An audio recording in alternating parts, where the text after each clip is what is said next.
You know what? I usually put my earbud the second that radio goes on in the office. I put the earbuds on.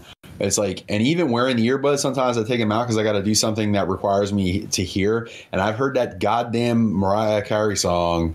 It's Thursday. I've heard that shit probably 13 or 14 times already this week. If we ever develop Terminators, can we send one back to kill Mariah Carey before she's born? Send out the Helen Mirren sex Terminators. That's awesome. That's your Levy would die with a heart on. Yep. Nah. Just...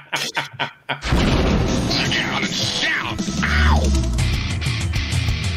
Welcome. You have now tuned in to the Blackout and Shout podcast with your host, Mike Kincaid. Can I tell you that Baby Yoda just annoys the shit out of me? Because you haven't watched The Mandalorian. Oh, look at Baby Yoda, so cute. Levy Curry. Some people do all sorts of crazy stuff, like dinosaur romance novels. Those are really a thing. Taken by the T-Rex. A billionaire dinosaur forced me. Ravaged by the raptors. I wonder if there's audiobooks of them. And Jed Vargo. He was always like well known for wearing the Nazi outfit on. Captain Kangaroo? Captain Kangaroo. Didn't he have the... Yeah, no. And he did not dress up as a Nazi either. So sit back. Mike, are you... Listen. Relax. Say, transform and roll out. And enjoy the show. What's going on, everybody out there in podcast land? Welcome to the 133rd episode of the Blackout and Shout podcast. I'm your host, Mike Kincaid, and I'm here with my two virtual co-hosts. To the virtual left of me, Jed Vargo. What's going on, Jed? Heyo. Much. I'm doing good tonight. Yeah, you haven't. Thursday your night. Signal hasn't dropped out yet. It's getting there. I see it wavering. Yeah. I know I'm gonna have to reboot real soon. Yeah, I got it down to a science though. I usually can get back in and out in about 20 seconds. So yeah, same here. Wait, what are we talking about? The signal. No, just reboot the internet. Yeah, I know what you're saying. I know you're in your windows. Hey. And to my virtual right, ladies and gentlemen, Levi Curry. What's up, Levy? Woo. What's up, bitches? Woo. Woo. Woo. Woo. Woo. What's new? Nothing. I want like a compilation of all the times Levy says nothing's up and I don't do shit. I just like auto tune and make a song out of it. Yeah. What you doing, Levy? Nothing.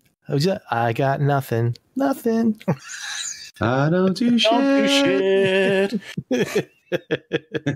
I got nothing to plug. Levy, I'm glad you're bringing that energy tonight. Yeah, no, that's keep the listeners, way to keep the listeners driven. Yeah, engaged, driven. Yeah, with the.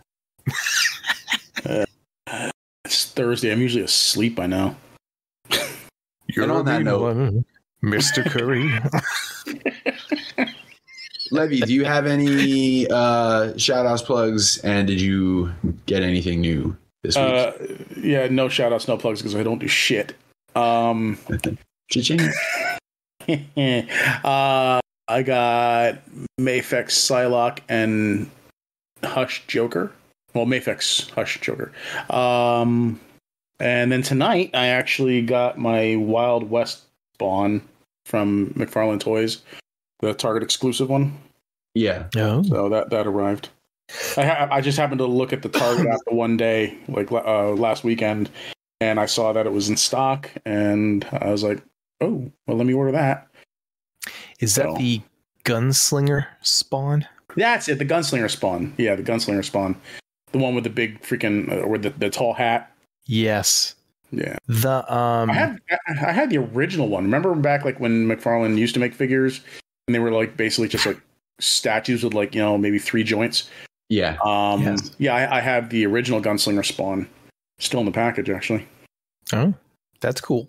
The dude on the site, Yorgis, he did 2 art pieces of that figure, but the one here, I'll put it in the chat in a second, as soon as I can figure out how to drag and drop again. There you go. It's like magic. I did that post. I actually printed one of these out. I printed one of these out this past week for a sale, and it came out really nice. It's killing my black ink, but that is nice. Came out really nice. Yeah, that is really cool.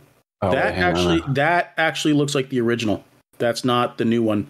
That's the one I was just talking about that I still have in the package. Oh, okay. Yeah. I took a picture of the one I just got here. Posted it in the chat. So it's so strange, dude. I mean, it looks cool, but it's just a strange concept. A Wild West Spawn. Spawn verse, right? Yeah, right. What'd you say, Jed? I said it's like they're doing the whole Spawn universe thing, right? Mm-hmm. Yeah.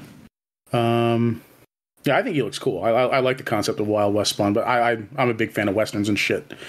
So, is this the new one right here? Is this the one you have? Yes. Okay. I like that pose too, where he's kind of like tilting the hat. That's cool. Yeah, he does really good stuff. Mm-hmm. But anyway, sorry, Levy, continue. You may continue while I reboot my internet. Oh, okay. No connection, Jed. Oh. I guess. Yeah, that's it for me. So. No signal, Jed. yeah, that's all I got. So. Yeah. Is he there? No, he said he was resetting his. Oh, I thought he did already. You guys still there? Yes. Oh yeah. I thought you continued without me. That's. That's those 3 figures are all I got. So you get Psylocke, you got Gunslinger Spawn. What was the other one? And Hush Joker. Mayfex Hush Joker. Yeah. Cool. So, actually, that Psylocke figure is actually really, really good. Yeah, man. Yeah, Mayfex knows what they're doing. Yeah, I really hope they, go through with like all the '90s X-Men, which I'm sure they will. I would love to get a Rogue from Mayfex. Yeah, at least like the main cast. I don't know that they're ever going to do some of the B Squad, like Mayfex, Forge, Morph. Yeah, right. Yeah. I think we could probably see a Forge because he was on the. The animated. Forge was on X Factor in the '90s, right? He was part of the blue team though. He was part of the X-Men blue team, or was he gold? He was gold. He was gold team because he was on. Because he started out on the gold team X-Men with Storm, but then I guess he moved over to X Factor. I don't remember him being on X Factor. Yeah, he was. He was on X Factor. Havoc, Polaris, Madrox. Remember those guys? Strong guy. Yeah, strong guy. Yep. I don't remember him being on X Factor though. But okay. Maybe it was after I stopped collecting. Yeah, I don't think he started there. Like I said, he started when Jim Lee launched his X-Men book. He started on the gold team. Yeah. Interesting. I would like to see me and brother Kyle was talking about it last night, man. I'd like to see a Mayfex Archangel because like they would go crazy on the wings, man. It'd probably be pretty dope. With like real feathers or real blades type of thing. Mm-hmm. Yeah, real blades. Yeah, real blades. You go to pick them up and just slice your hand. Yeah. There's a lot of, man, like a nice Colossus or like, man, even some of the lesser known, like I got like a Bishop would be cool. We'll go back and do like a normal Magneto rather than the Age of Apocalypse one. Yeah, that was the Age of Apocalypse Magneto. Yeah, right? I thought that was a really weird choice. It was a weird choice. It was a strange choice because they had done no other Age of Apocalypse figures. They haven't announced any since. Yeah, that is weird.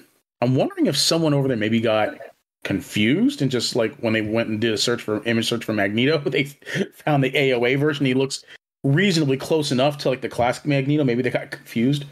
I don't know. Like you'd think that they'd have their shit together. You'd think so? Yeah. I think so, but, I don't know. Steve, why does this dude have ponytails? What's up with this, Steve? I don't know. It's just here. Look, I type in Magneto, and cool. Everyone in the 90s had ponytails. Comes up right here, Magneto. See, it is on the search engine. Oh yeah. All right. Well, let's run with it then, I guess. Yeah. Jed, shout out, plugs, halls.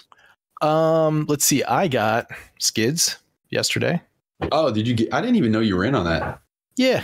Originally get was from BBTS, but then they said they weren't going to have it until next year sometime. So I was like, I'll just get it from Amazon Japan. Same price anyway. So I switched the order around and I got him yesterday. I didn't transform or anything like that, but he's like smaller and lighter than what I thought he would be. But it's Skid, so I mean, hey, what do I expect? So right.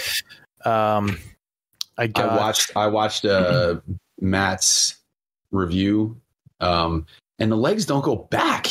That was like really surprising. Like he's fairly articulated and all that stuff, but like when like Bobby's does the full Monty, full Van Damme, he does not get he gets the full Monty in the front, but the leg doesn't go. It doesn't budge an inch to the backside at all. Interesting. It's really strange, dude. And it's not because it's blocked by some backpack or some kind of shit going on behind them. It's just that's the way the joint is cut. And there's just no clearance for it to turn. Yeah, it's really weird.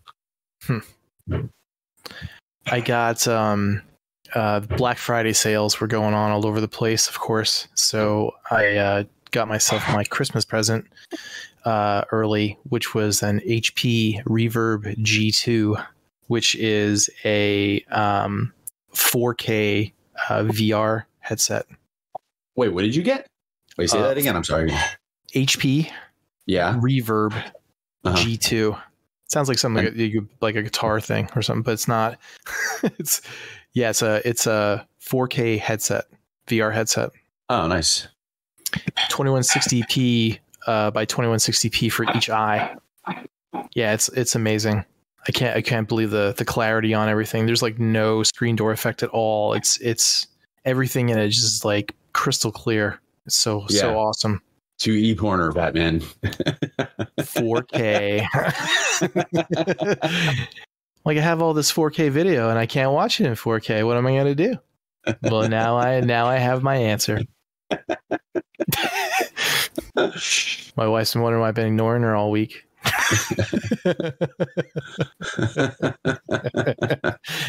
Now Honey, really cool.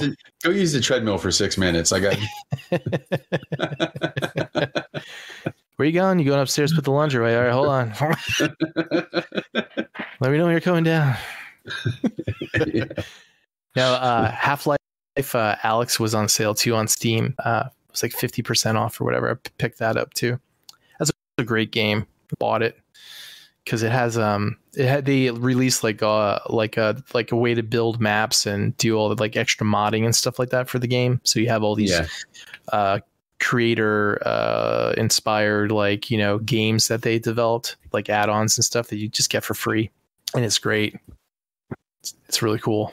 So been playing that, and Half-Life Alyx is probably the best VR game, hands down, ever made. It is 10 out of 10, like realistic and so cool, and it's amazing.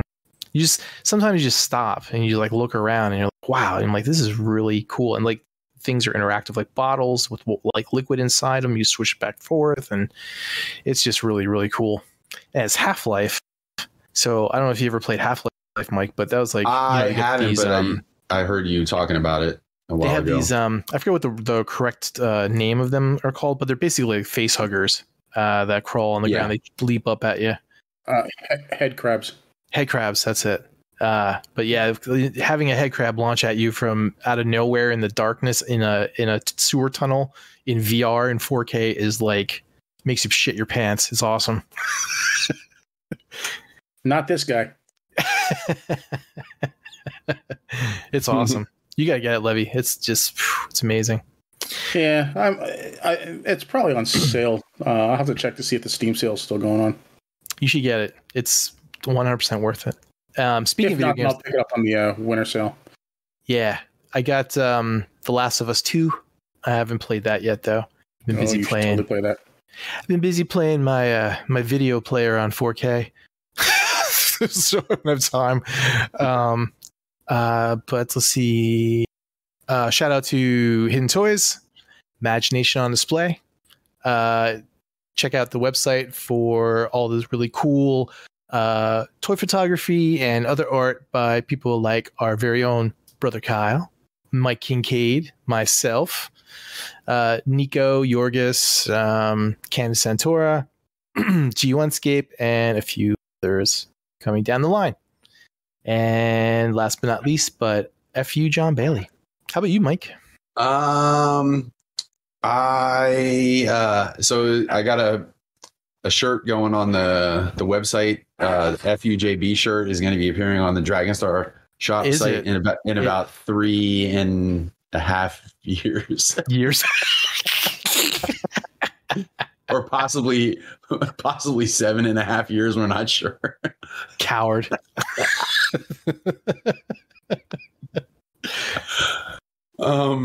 You're like the rock star of t-shirts, you know that, right? Yeah. I just, I don't shit where I eat, man.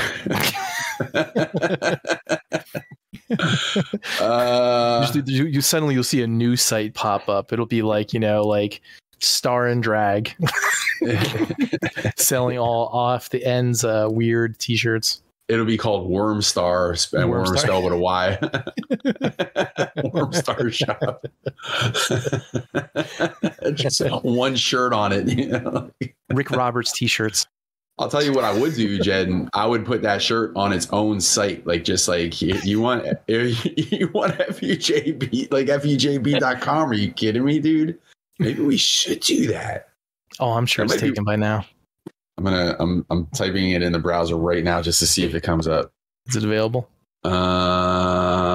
It's available. FUJB.com is available. Nice. Oh, we might have $4,000. We might have to put that up there or whatever. It's like, because who cares if they don't really know what it means, This be like, imagine like you're out and you just see like a whole bunch of redneck honkies. They're all like, it's like a biker, you know what I mean? Like some biker gang, and they're all wearing FUJB stuff. It's like, you know what? It could be whatever you want it to be. It's fine. We could get the FUJB CO UK for 99 cents. Then it would be FUJB. FUJB online. Speaking of .co.uk, I actually had to. So the printer that I get my stuff done here. If anybody buys anything from the UK, I have to do it through the UK site, and that shit had me all fucked up because of like their terminology and like. You don't put stuff in the UK. You do not put stuff in your cart. You put stuff in your basket. No. And all the words like color and this and that all end in like OUR rather than OR. Gray is spelled with an E. Yeah, right. Yeah. And I occasionally spell with an E too. E or A, whatever I'm feeling that day. But it was really weird. It was like weird because it was English, but it was like a whole other English. It's like, and I couldn't help myself. I was reading everything with that accent. It was the Queen's English. It was the Queen's. Yeah, right. I don't think Doors ever saw that picture I sent with me and the Queen from Riskin Lamar. I'm about to just send that over to his, because it was like, because he's what 5 hours ahead of us. So here's what it called. FUJB now. FUJBnow.com. 1 penny. 1 penny. It's a bargain. What a bargain.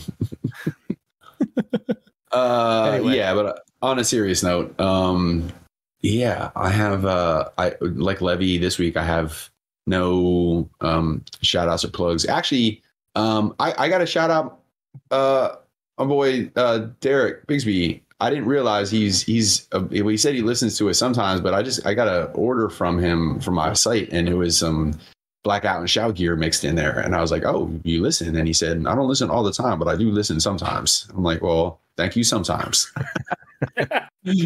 So shout out to Derek. I was just looking for a shirt to confuse people, and I figured this would be perfect. Yeah, that's not the quote, man. But yeah, and plugs. I didn't do anything new in the last week. Been very busy band wise. Bunch of social calls, a bunch of shows this month, bunch of Christmas shows and stuff. Let's see. But for hauls, I also got the Mafex Psylocke. Thanks to Levy, picked that up for me. And I got G1 Ironworks, which was a Micromaster base. So the magic fuck you Jay Bren number is down to 19. Now I need between Action Masters, Micromasters, and FUJB. There you go. See, you can wear that shirt. FUJB. Yeah, I never even thought about it. That's great. Just put a little Micromasters, logo thing underneath it or something. I'll just make the logo really tiny.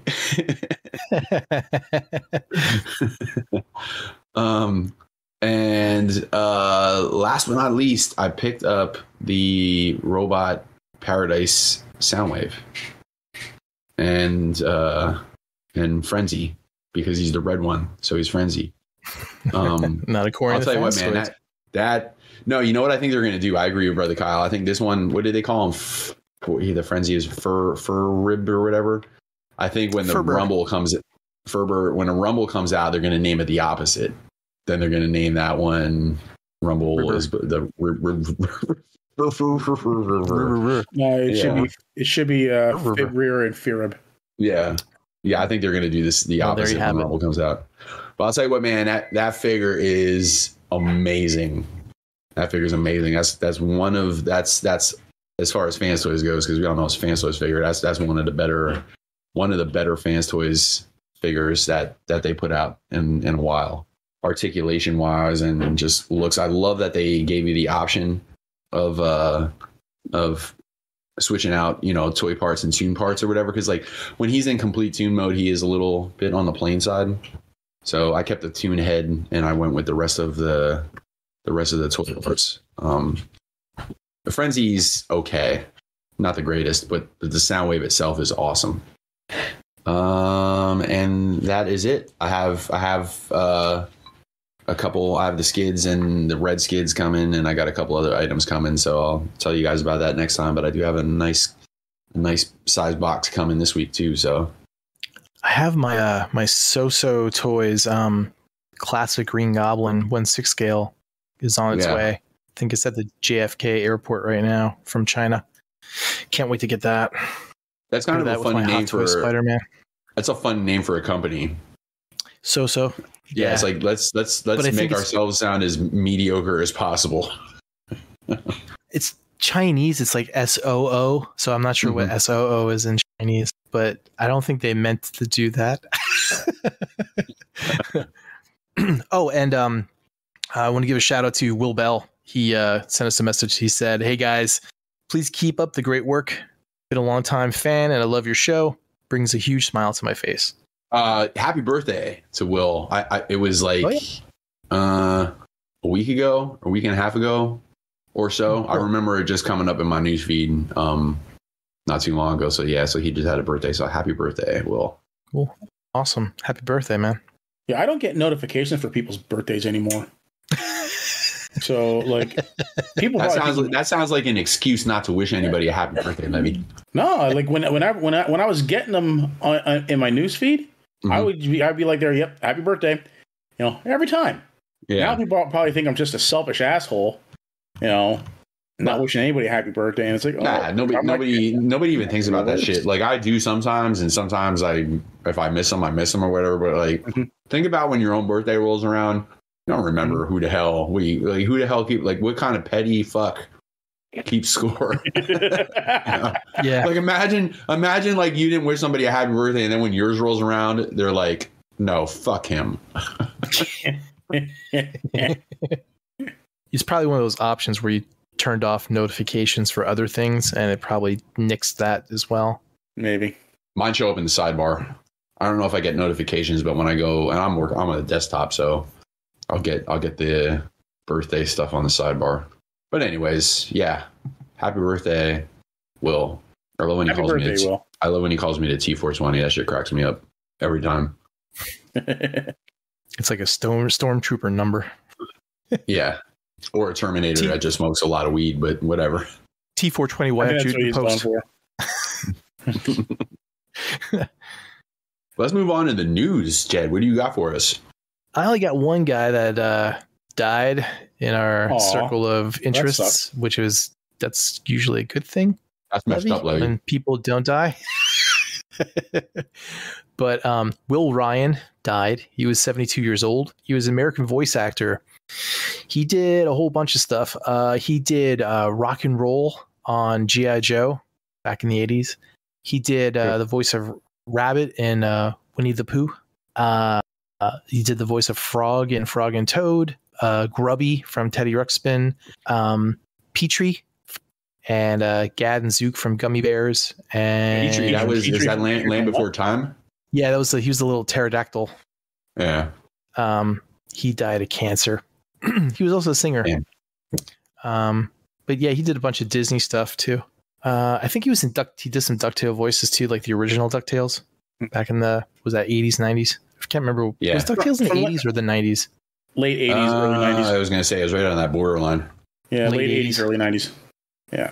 I think it went from like 88 or 89 to like 91 or 92 or something like that.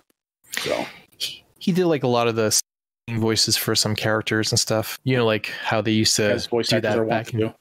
Yeah, like back in the day when Disney would do that, they'd have the regular voice actor and then they'd have some singer do the musical parts. Oh yeah.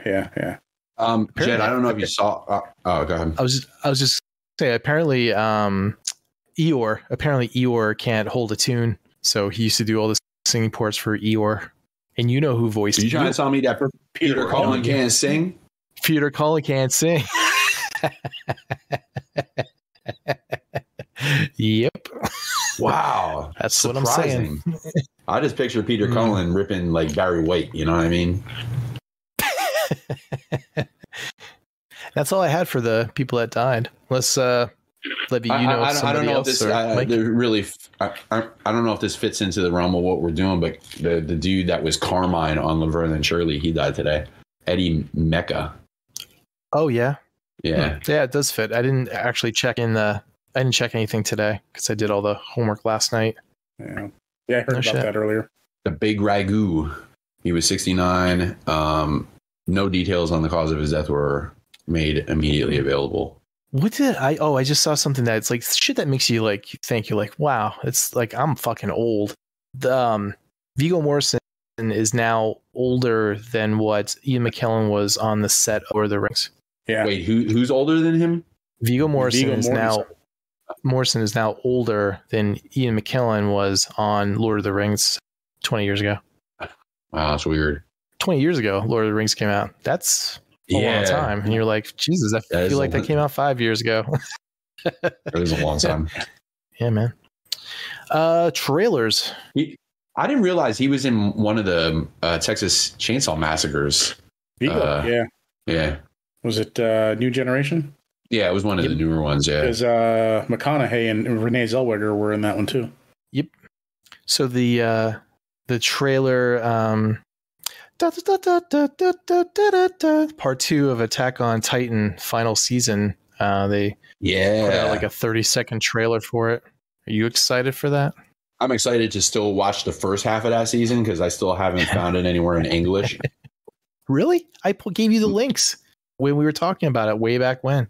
Yeah, but I needed to. I don't know. I saw something that made me think that I wouldn't be able to watch it. Like I had to have an account or some shit, but I didn't think it was a free account. And I'm like, well, I want to see it, but not that bad. I'll just wait.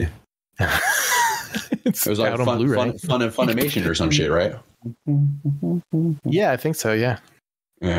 Yeah. So I mean, I don't know. They didn't really like show enough in the trailer to spoil anything from the first part that I know of, except for that, like it looked like Captain Levi got fucked up. Did he get messed up in the first part of the? Well, I don't want to spoil anything for you. Okay, so you gotta watch the show. But that happened in the first half of the season then, because I don't remember anything happening to him the last season, like the one before this one. A lot of things happen in the first part of the season. Yeah. Yeah. So. Yeah, I'm excited for that, but I definitely want to. Yeah, I want to watch that first half. I already like read the manga and finished it all up because I couldn't wait for the anime. You know where it's going. Yeah. How close is it? Like, is it like Walking Dead where only like part of it is, or does it follow along pretty closely? Literally, they take. I think they're using the manga as like storyboard, so it's like almost like it's identical almost. Yeah, interesting. One thing I did see that there was a big outcry about this season because I can't remember the animation company, if it's Madhouse or somebody. A lot of people were upset because it was too much CGI. It like looked too CGI for people, which it is. But I mean, to turn out like these seasons as quick as they're trying to do, that you got to use more CGI. But in the DVD or the Blu-ray, they went back and redid a lot of stuff to make it look more 2D than 3D. So if you are going to watch it, you might want to look for like Blu-ray version of the video instead of the televised ones. Yeah, I'll do that. I mean, there was CGI in the first, like a lot of the scenes where they were like flying through the city on those, whatever those things are that they fly on. It's like all CGI now, basically. Really? Kind of very limited hand drawing stuff. So, well, the trailer looked good. Like the animation in the trailer looked nice. It's not like Beast Wars or anything like that, or Reboot, or it's not like weird or anything. It's just that you can tell that it's CGI. That's the the textures aren't hand drawn. It's all computer, not you, computer. It looked like there was a new the Cart Titan looked different.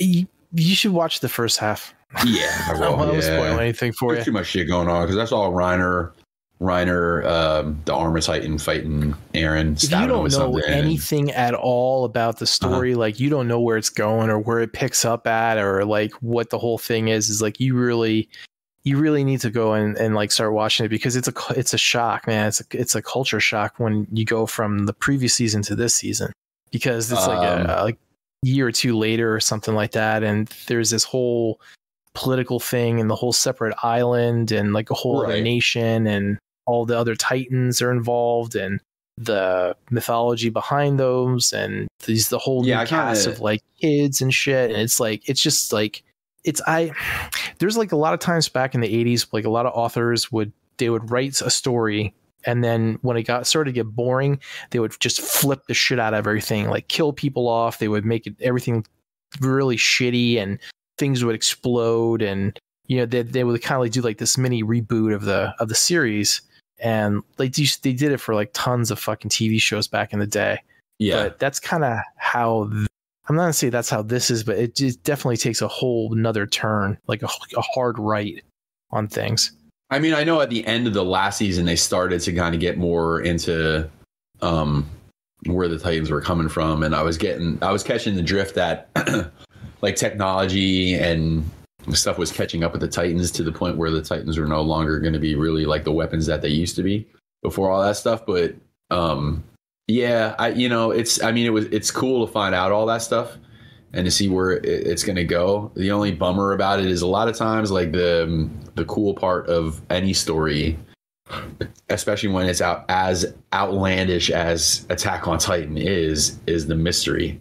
Like it was almost like sometimes you'll like it better when you don't know. It was like Weapon X, like, for all those years. Yep. Wolverine was shrouded in mystery, and it was almost like he was cooler when he was shrouded in mystery because you just didn't know where he came from. You just got these little snippets here and there, and then when they like blew the doors off his origin, here it is. Here's what happened.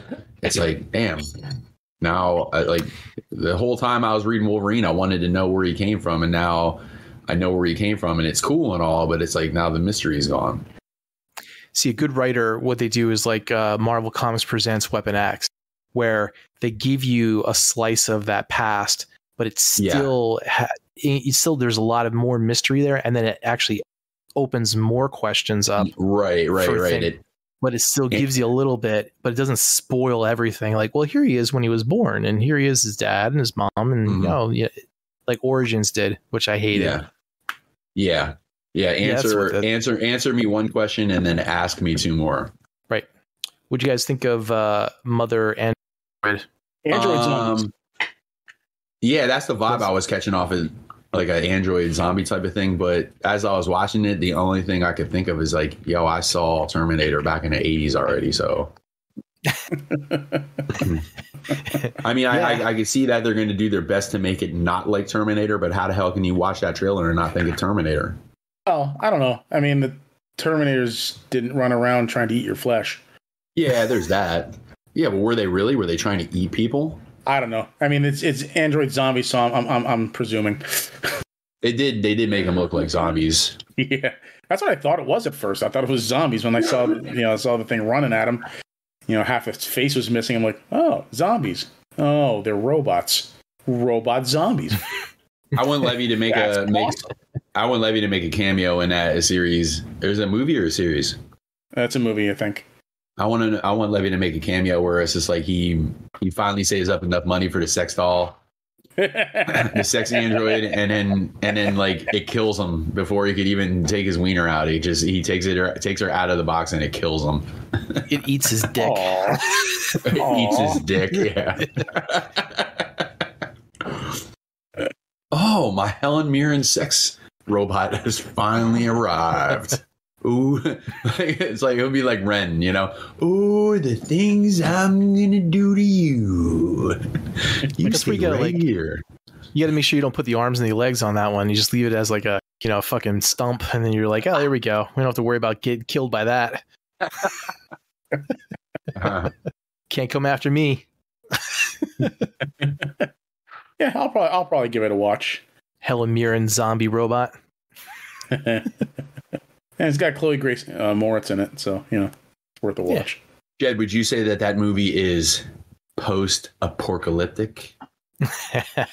I see what you did there, Michael. I think I might use that as a title for the show. Post-porkalyptic. Be sure to use hyphens around pork. We need to give our listeners a little more credit for. Well, no, I think it would be more for the algorithm, so that way pork is isolated. That's true. Man. Yeah, that's a good point. Yeah. What do you guys think of the Silent Sea? It's like a Korean. I think it's Korean. Korean. Mystery. I think it's going to be like a sci-fi horror-y type of thing, or suspense at least.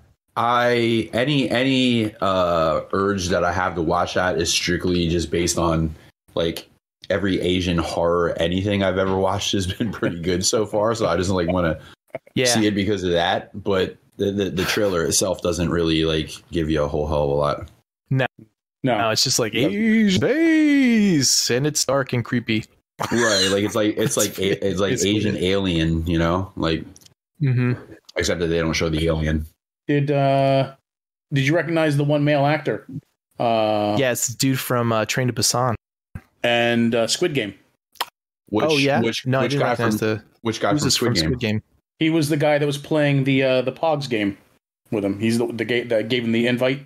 Oh shit! Yeah, he was slapping him, slapping around. Yeah, the slap happy guy. Slap happy. Haven't seen that in a while.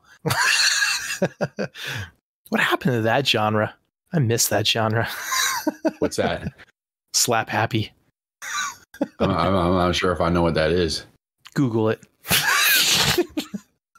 I happen to have the internet right in front of me right now. In your incognito browser. Probably would be best.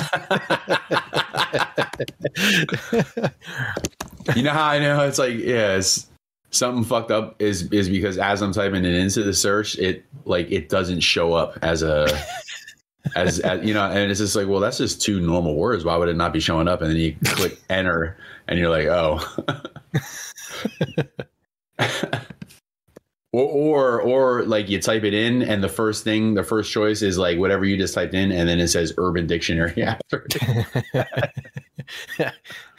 What'd you guys think of the was that first 5 minutes Jurassic World Domination? Ooh, that looks good. Or Dominion. Sorry, Jurassic World Dominion. The only thing I can't figure it out is like if there was a rampaging T-Rex like running through whatever city, like you think they would give people a little bit of more warning than like, hey, everybody's just out at the fucking drive-through, and here comes this Tyrannosaurus. Like just like, all joking aside, they found like 2 cases of a variant in India, or where the fuck was it? You know what I mean? And we already know about it and shit. This is like a Tyrannosaurus Rex running through the neighborhood with a helicopter chasing it, and people are at the. It's like they just found out he was running around. Yeah, right. Like, it's not like they wouldn't have been able to like know its exact movement, like for days on end. Yeah, it's not like the the coronavirus is like, well, you can't see the virus and shit, so just be careful and wear a mask and all that shit. It's a goddamn 45-foot dinosaur Tyrannosaurus running through the neighborhood. It's a master stealth. It could be standing there in broad daylight and you'd never know. Yeah, right. Yeah, it was just chameleon camouflage. Museums. That's how it takes selfies with people. Yeah, that's how it hunts. It stays invisible until it's ready to strike. It's a master of selfie stealth. Yeah. And then the couple's in the car, like making out. Yeah. And it's like, I don't want to offend Vanessa because she's standing right next to me, but like I've never had sex in a way that if a Tyrannosaurus ran by, I wouldn't notice. Yeah. It's been awesome, but it's never been that good, right? It's never been. I didn't notice a Tyrannosaurus awesome. Do you have that? You always have to keep a half plastic cup of water next to the bedside, just in case you see any, like waves from the stomping. Yeah. Our sex has been maybe not notice a raptor running by, just to be clear. But I picture Michael Kincaid's sex like American Psycho, where he's just like, like there, ooh yeah, like looking in the mirror at himself. Yeah. I don't picture Michael Kincaid's sex ever. So, just throwing that ever out since there. You made that face, ever since you made that face swap, that's all I picture now anymore. That was one of my better ones. Like that could. If people haven't seen me with my shirt off, they probably might almost buy that one as being real. Like, wow, man, his girlfriend really went along with that one. But but all joking aside about that, man, it's a dinosaur movie, man. How the hell can I be excited for a dinosaur movie? It made me feel like I was watching that documentary in the beginning, because it was basically, just like the dinosaur life. Yeah. And that Barney the Dinosaur movie is a movie that I would not be excited for. Even though which one? A Barney the Dinosaur movie is a movie a dinosaur movie I would not be excited for. If Barney rampaged through a drive-in and started turning cars over, I could be persuaded. I love you too. As he's chowing down on somebody. What did I want to say about the? Oh, I'm calling out to one of our listeners, Phil. I keep in touch with Phil from time to time, and he's a big dinosaur guy. So he's gonna have to fill me in on exactly what dinosaur that was that the Tyrannosaurus was fighting in the opening of that trailer. That was what I call the bullshitosaurus. The bullshitosaurus. You don't think it was a real thing? No, I just don't think that it would kill the T-Rex. Nothing ever killed the T-Rex. The T-Rex was king. No, there was a bigger dinosaur that was like a T-Rex. It's called Giganotosaurus. It was something stupid like Humongosaurus or something weird like that. Gigantic. Giganotosaurus. That's it. Is that how you pronounce it? Giganotosaurus. Jigglysaurus. Well, Giganotosaurus. It's basically Gigantosaurus, but he's pronouncing it like, in the more scientific way. There's an O in there. So where's the O? After the N. After the N, it's not after the T. Yeah. Oh, okay. Well, there is one after the T too, but it's that's why it's Giganotosaurus. The Spinosaurus were typically bigger than T-Rexes, if I remember correctly. Also, Spinosaurus. They were, but they ate fish. Yeah, they were river dwellers. Yeah, they were definitely. I mean, I don't remember all the names at this point, but like paleontology has come such a long way, and they discovered a lot of, like, there was a time where T-Rex was the biggest carnivorous dinosaur, and like Brontosaurus and Brachiosaurus were like the biggest of the, you know, the plant eaters and shit. But they've since then have discovered all kinds of crazy shit. Well, wasn't did it you because it notice was that the different? Sorry, Levy, go ahead. I was gonna say, did you notice that in the prehistoric part of the trailer, that the T-Rex had proto feathers? Yes, I did. Yeah, I did. Yeah, I like, how do you retcon that? Because like, you know, when they first were doing the Jurassic Park movies, like, we didn't know the T-Rex basically looked like a giant chicken. Well, probably because they did that intentionally, because they wanted the dinosaurs to look cool and match what the public perception of dinosaurs was. Well, so, when they made the movie, the first Jurassic Park? No, the in-universe explanation for why the Jurassic Park T-Rex has no proto. Oh, okay. Yeah, that makes sense. Yeah, I was going to say, because back at that time, I don't really think that they knew. Well, no, I mean, there was theories and whatnot, I think, but I don't think they had any solid evidence at the time. Yeah. But yeah, so I could definitely see them like breeding their first T-Rex and like it like looking like a giant chicken, and the ham's like, no, that's all wrong. It's all wrong. Yeah. And he came dinosaurs say that right will not have feathers. Spare no expense. Yeah, because at that point, they say, like, kind of in the beginning, it was like a giant turkey when he was scaring the shit out of that kid. Yeah. It looks like a giant turkey. Right. Yeah. Yeah, they're a lot less threatening as giant birds, I guess, than they are as like because, you know, growing up, it was like, oh, dinosaurs, like, you're looking at snakes and Komodo dragons and crocodiles and all that shit, and it's like, okay, those are, you know, the descendants, and then it's like, oh, now it's like birds. Although, you know what, some birds are some nasty motherfuckers, man. I think a lot of times people picture a bird and it's like they picture like the sparrow that's sitting on the porch, like, you know, shitting on the welcome mat while it's building a nest. You know what I mean? And it's like, I don't know, man. Like, you see like eagles and condors and all that. There's some scary looking birds out there, man. And they're big. Some big birds out there, man. How big's the albatross? Don't an albatross got like a 15-foot wingspan or some shit, or like a 12-foot wingspan or something ridiculous like that? Yeah, no, it's been up close to like an ostrich or an emu. Those fucking things are scary. Yeah, they are scary. They're scary, and then they're ugly on top of it. Which I guess is probably why. Yeah, dude. Yeah. Well, in Jurassic Park 3, didn't they give the raptors feathers? Yes, they did. They had proto feathers also. What year did that come out in that way? Jurassic Park. I'm looking it up now. Tell me that doesn't look stupid. Did you? Jurassic Park 3 was 2001. No, I just posted a picture of a T-Rex with feathers. Tell me that. Yeah, it just like, I don't know. Like but it makes all the sense in the world, because when you really like back up and look at them, they do look like birds. They're built like birds, or, you know, like especially the legs, man. Yeah, weird looking. That is weird looking. It looked like, I don't know. Looks weird. I'm all right with it, though. I mean, let's be honest. If T-Rex came running through the neighborhood and had feathers, it would still be scary.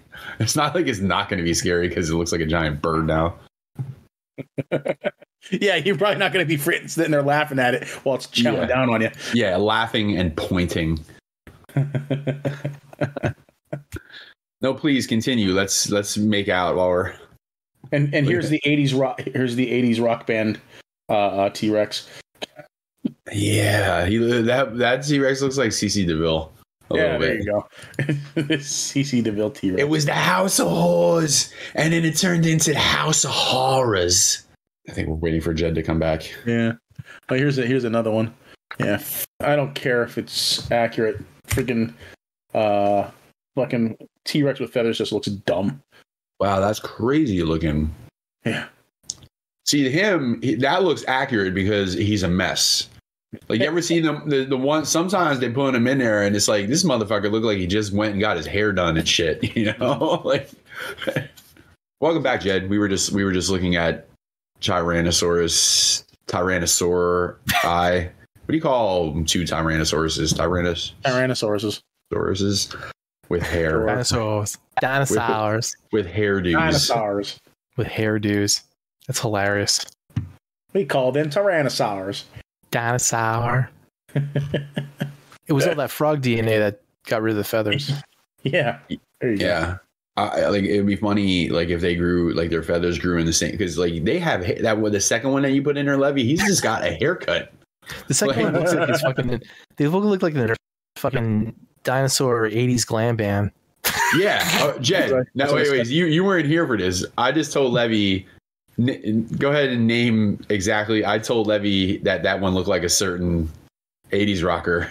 That one's the CC the Villosaurus. That's what I said. That's exactly what I said. And truth be told, that Tyrannosaurus would probably be offended. You gotta find one with a black curly hair called the Slashosaurus. Yeah. Anyways, let's move on. Yeah. So the last trailer was wasn't really a trailer, it was like a promo. Real guy on Twitter and other social media, Black and Boy Art. I've been like following his account for like about a year now. He does like this great animation. Like he does, bits here and there, but he did the Witcher parts for some of the scenes where they were fighting and stuff. But I figured I'd just share that because it was a really cool that's reel. That last video that you put in there? Yeah. Yeah, that looked really good. See, now that's the I probably sound like a broken record, but that's the kind of animation I want to see. Like that looks good, Like I've had up to my ass with these humongous eyes and tiny mouths and stupid high voices and all that shit. Like, give me more of The Witcher and Castlevania and Vampire Hunter D Bloodlust and all that shit. Like that shit that you put in there looked really good. I really like the style that he has. It's just the motion that he does with like in the. There's correct terms for it. It's like I wish I could remember the terms, but it's like basically a thing doesn't move from A to B in animation. You have to have like the part where it starts begin to move, then it moves, and then the motion afterward. And there's like there's a word for it, and I forgot what the fuck it's called. Now, squash and stretch is when you smush or stretch the animation character or model to show that it's in movement. This is like a it's one of the 12 things of animation where you have to show it like instead of just going and running, you have to show it like where it's stepping back. And if you're going to a good example is like a punch. You don't just punch. You pull your arm back and then you throw the punch, right? And then after you throw the punch, there's the effect the recoil after you hit that person, right? Yeah. What was so all that and this guy does it like he does a great job at all that stuff. It's like I said, there's a the proper term for it, and I totally forgot what the hell it's called. But yeah, he does that really well.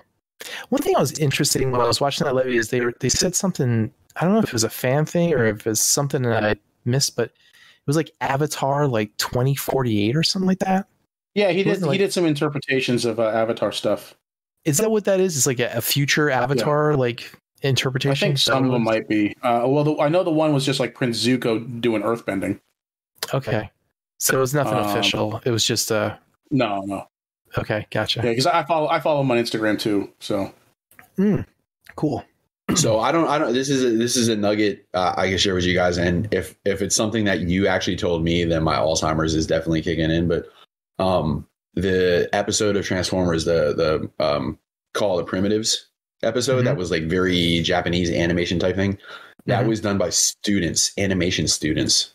I can't remember what school they were. That's incorrect. Is that incorrect? That is incorrect. Yeah. I thought I heard that on one of. Oh man, what channel was I listening to? I thought it was on one of those like the basics that Chris McFeely, but I could be wrong. Why? Maybe the in-betweens. Maybe they did that. They did the in-between animation, but the keyframes was done by a few different well-known animators who are actually directors now. There's a specific animator. I can't remember what else he's related to because I just looked this up because I was looking at like different animation styles and I was looking at like motion and who did what. But in that episode, fuck. Now I can't remember his name. Anyway, so he did the whole now I can't remember what fucking scene it is. I think it was when the fucking Predaking combined. I think it was that scene when they were running, they stopped, they skid, they turn, rather fight, and they kind of combine. There's that guy, and he's well known for his perspective of key animation, because it's always from the ground up to show like a concept of size, like how big things are. But unfortunately, most of those shots are like crotch shots. So he was like dubbed like a crotch shot, like fucking key artist and stuff like that. But I think it's the same guy that's well known for drawing like really well drawn like Japanese breasts. I think he's like the breast master of anime. So here we go. The art style, I'm on TF Wiki right now. The art style on this episode is very different from all the others in Generation 1 series, with highly stylized anime-like character models and proportions. Exactly which studio animated it has long been a subject of speculation bands, with Tokyo being suspects. At last, in 2020, the episode's director, Eiji Suganama, explained that it had, in fact... Yeah, I like how you laugh at me. I was just thinking to myself, I'm like, this is what I sound like. No, I made it by way quicker. You'd still be pronouncing it now. Explained that it had, in fact, been Contramation Studio Toei, who then, as was common, subcontracted the work, at least in part, to Studio Look. They, in turn, employed students from vocational school known as the International Animation Institute. Maybe in-betweens, like if they did a whole bunch of in-between frames, but not keyframing. The keyframing was done by like I said, I'll have to find out the guy's name and where I found that. So in the chat, I said that there's this animator, and he's known for the Fatal Fury movies, and he did I think it was the Gundam one thing. Anyway, he originally got his first job animating Optimus Prime when he was like running down, the road or whatever, and just transforms. That's the one in the credits. They used it in the credits. Yeah. Yeah. Because I remember them saying there was like the thing there. They originally asked him like, well, what happened to the trailer? And he's like, I don't know. He's like, the fucking studio never told me what to do with it, so it just fucking disappears. They're like, okay. He's like, I don't know what the fuck to do with it, so I just made it go away. But he was originally thought to have done like a lot of that animation in that episode called The Primitives, but he said he did not. But then they talk about who the actual person was that did that, and then that keyframe animator was the one that did majority of like that episode, or at least parts of it. So I'll have to find that that information. I think it was on like the anime news website or something like that, or it might have been like a Twitter post or something where they had that update from that guy. Yeah. But yeah, I mean, it's really common to outsource like the in-between framing for that stuff. And I looked at all the different animation companies that worked on that the Transformers like G1 series, and there is like 6 or 7 of them just all over the fucking place, man. They're like, some of them were even Japan, so I think there's one there might have been a Chinese company or a Korean one, and there's a just slew of everything. And then you can see, like, you can tell that there is that one company that has that distinct style that has a very Scooby-Doo look to it. Yeah, and that's like when the one episode when the Alligator-Con episode, when they were bringing the buildings down, in New York City. That's the one that, I was going to say, you said Scooby-Doo, but it looked Go Body almost. Yeah. You can tell that that's a different company doing that. And those are trash. Those episodes were trash, man. Yeah, they were.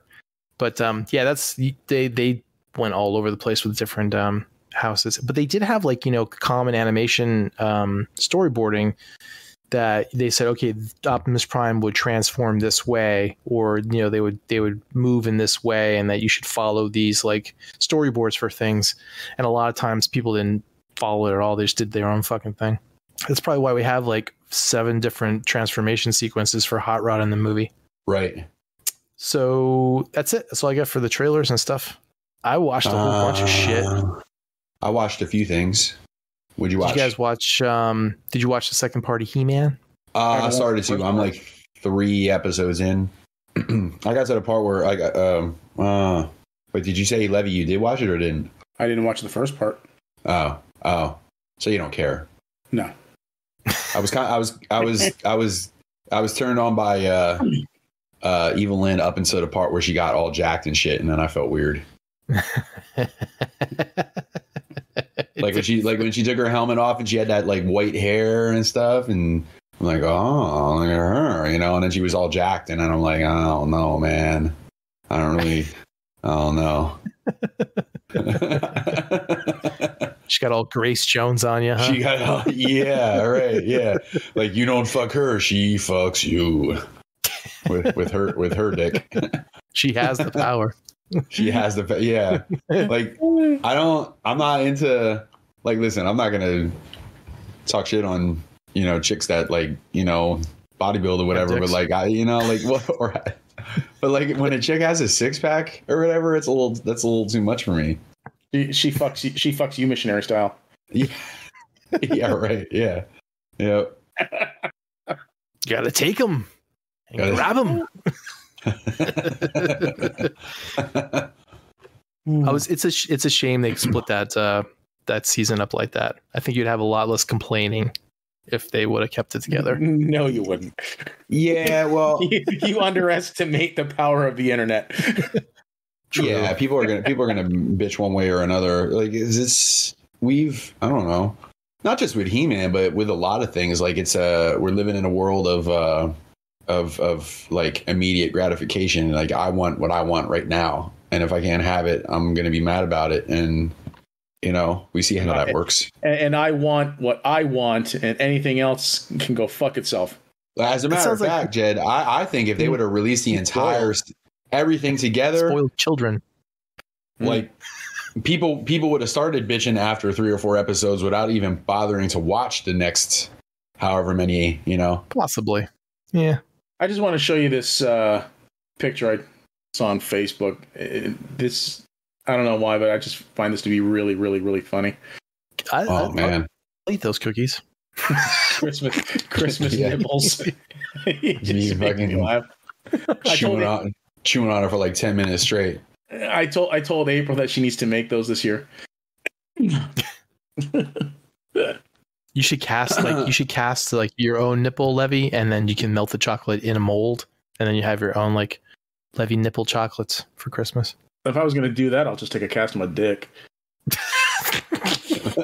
They come out looking exactly the Easter. same. That's Easter. Hey, I want an Easter egg. I want an Easter egg. Sorry, Levy. Here's Levy's dick. Dun, dun, dun, dun. Then I can put them in a bag, and then I can say, "Eat a bag of my dicks." But yeah, so He-Man. So He-Man. Yeah, I didn't finish it yet, but I don't know. Maybe it's because I wasn't as invested in He-Man as much as I was in Transformers or G.I. Joe or some other things. But I don't know. If I was a He-Man fan, I would think, if I was like a hardcore He-Man fan, I would think that I would be psyched on the whole thing so far. Yeah. Because, dude, it's like, imagine we got a new cartoon based on G1, right? But well done. Mm-hmm. Like, you'd be psyched on that. Because when we look back at the G1 cartoons, for the most part, they were, it was an 80s cartoon, man. And He-Man was even worse. Because at least, like, Transformers had, like, different shit going on. Like, you watch enough He-Man episodes, you've seen the same goddamn footage, like, oh, yeah. Over and over and over and over again. Like, it was trash. Like how many times did they reuse that animation of He-Man running out of the room? Oh, yeah, like 4,000 times. Or the one where he comes running into the foreground and he flips the sword back and forth between his hands a couple times. Like, in every goddamn episode.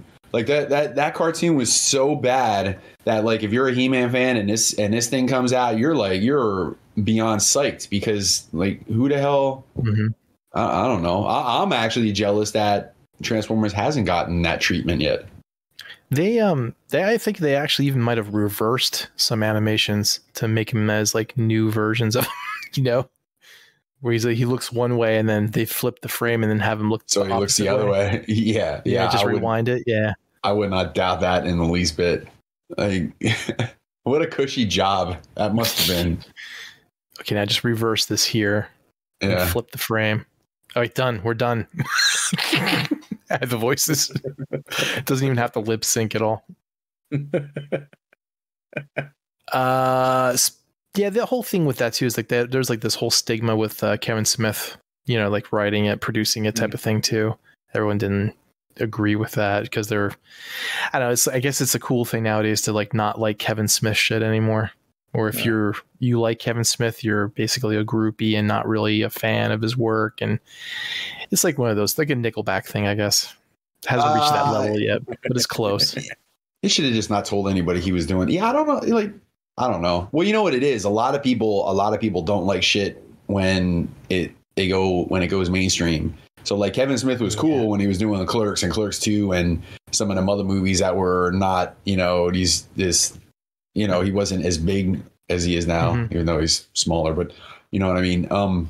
He, you know, it's like, like Tyler will tell you, man, Avenged Sevenfold was the shit up until they got too mainstream. And then it's like, oh, they're mainstream. You mean that like somebody's dad might be out there listening to it, or somebody named Mike that is that age is a fan of it? Oh no, I can't listen to that garbage anymore because you know they sold out. They sold out. Sell out. Yeah, but God forbid if they want to make money, you know.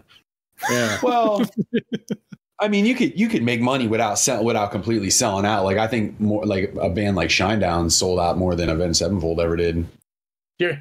You ever hear Patton Oswalt's bit about Nickelback and why they make their music for money and pussy? No, but I'm sure it's probably hilarious. So yeah, I did. It's fucking funny. He's like, they do it for the money and pussy. Yeah, it's like, do you know what people in this world do for money and pussy?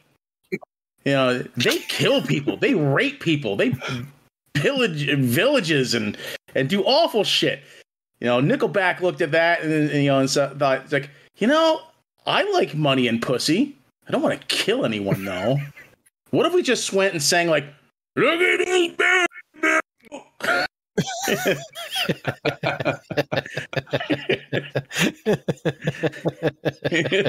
I could definitely. I mean, it's funny, but it's completely true.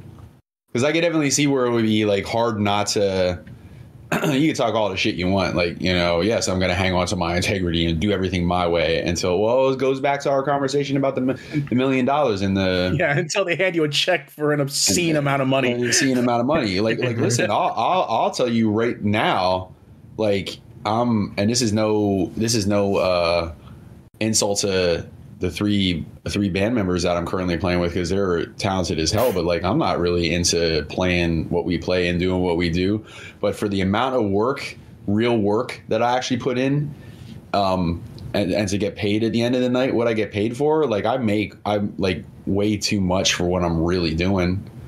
And even though I don't want to really do it more than next year, like next year is going to be my last year, like it's going to be hard to leave that money on the table.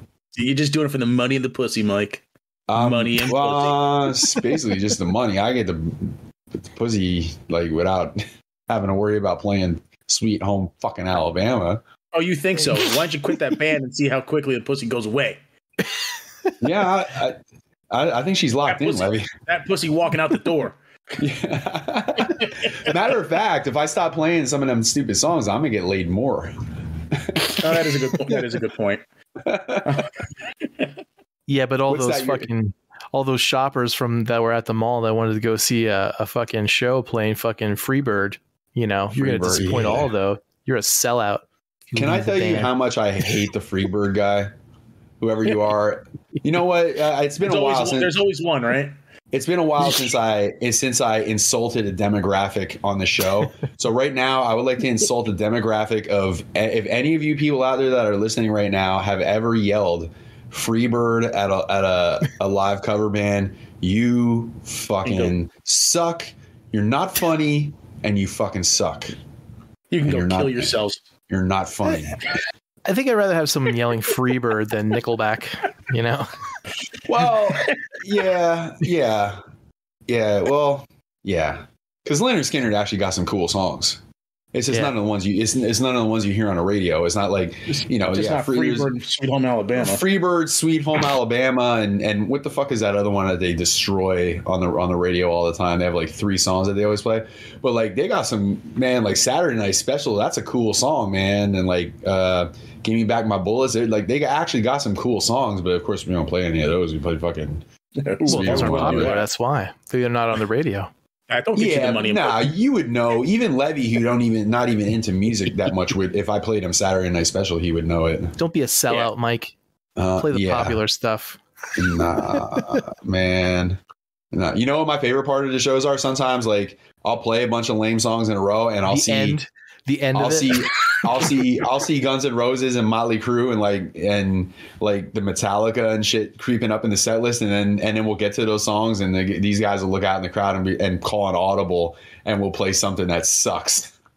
Yeah, you know what? We're gonna skip the Stone Temple Pilots tonight and play, Rod Stewart. My Sharona. I'm sexy. All right, we're gonna skip Metallica and play some Devo. Here we go, Mike. Yeah, on 3.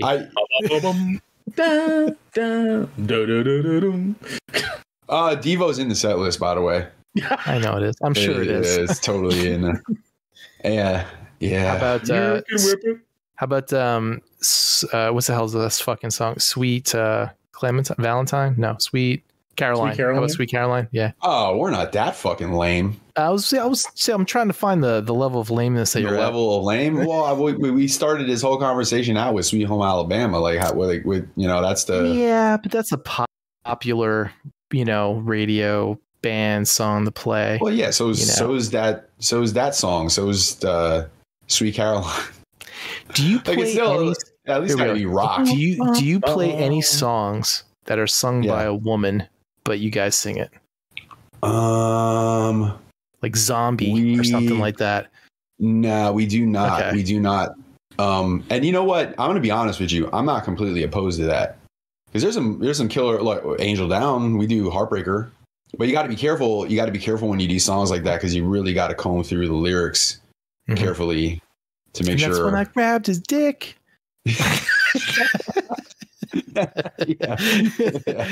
That's exactly right, man.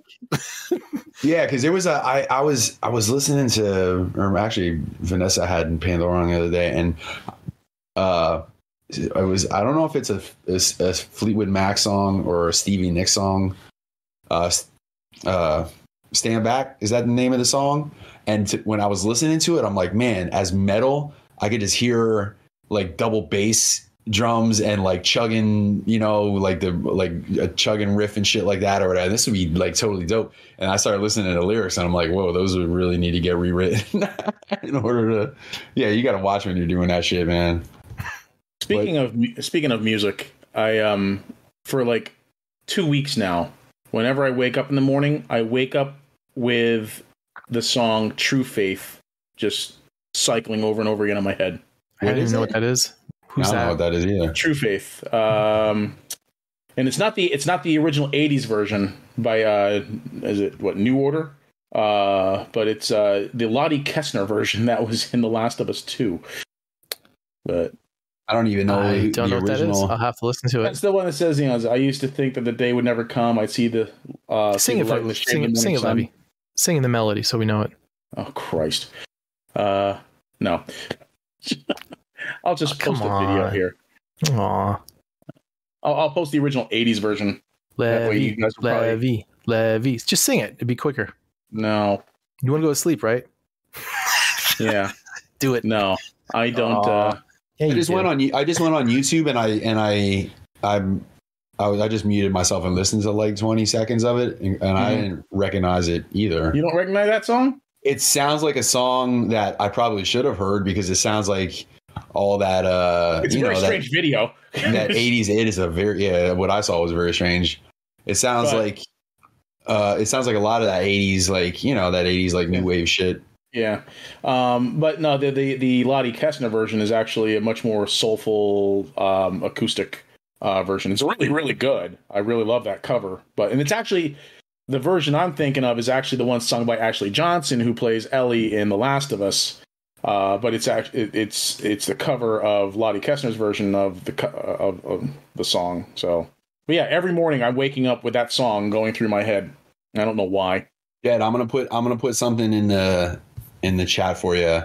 This band Animal Drive covered Uncle Tom's Cabin. I don't know if I ever turned you on to this or not, but listen to that when you get a minute, man. That it sounds like Sebastian Bach singing Warrant, except like it's heavy, like it's heavier, because Uncle Tom's Cabin is a pretty heavy song to begin with. But I think I might have listened to that at one point in time, but I'll check it out again. Yeah, that dude's a really good singer. He's a younger cat too. I think he's in his 20s. But he's a really good singer, man. Yeah, there's a lot of talented musicians out there, but they don't see the light of day because of shit like, I don't know, American Idol. Man, like for real, like music is it's things have changed, like how you get somewhere. I think Dave Grohl might have said it. It might have been Dave Grohl was like, you're not supposed to like go try out in front of a couple judges and like go on national TV and just get a record deal handed to you. You're supposed to like buy an instrument, and 3 or 4 of your friends buy instruments, and you play in the garage and you suck. And then you eventually move on and you play with better musicians and you get a little better, and you like, I don't know. Because how the hell do you even write a song? Like if you have no life experience or know anything, you know what I mean? It's just kind of a weird thing. Yeah. And then there's musicians like this, like that thing that I sent over to you or whatever. Like nobody's ever going to hear that guy because he'll never do anything. But is one of the better singers I've ever heard. Yeah, I know there's like a lot of people that are out there like that, which is unfortunate. But at least with the internet now, you could get a little semi-famous, popular with stuff like on YouTube now or Spotify or whatever. So back in the day, it was just like GarageBand or MP3.com. But there's a lot more, social media now that you can get, or like MySpace. There's a lot more social media that you can get your sound out now. I think pound for pound, though, it's just as hard to find a good band, because back then it was harder to be in a band because not everybody had at-home recording studios, and not everybody had, a way to get their shit out on the internet and all that stuff. So it was like, there were less bands. So there was less bands to comb through to find a good band. Now everybody's got all that shit. So now there's a billion bands out there. So now it's like, as my pops would say, it's like picking fly shit out of pepper, trying to find, you listen to 100 turds and then you find one that's like, oh, this sounds really good. Like, why have I never heard of this band before? Yeah, right. And it's very refreshing to find one that nobody's ever going to hear of anyways, because then you won't have to worry about hearing it on ZZO every other day. I'm glad I don't listen to ZZO anymore. I you know what? I usually put my earbud the second that radio goes on in the office. I put the earbuds on. It's like, and even wearing the earbuds, sometimes I take them out because I got to do something that requires me to hear. And I've heard that goddamn Mariah Carey song, that Mariah Carey Christmas song. Like, dude, it's Thursday. I've heard that shit probably 13 or 14 times already this week. And those are just the times that I heard it.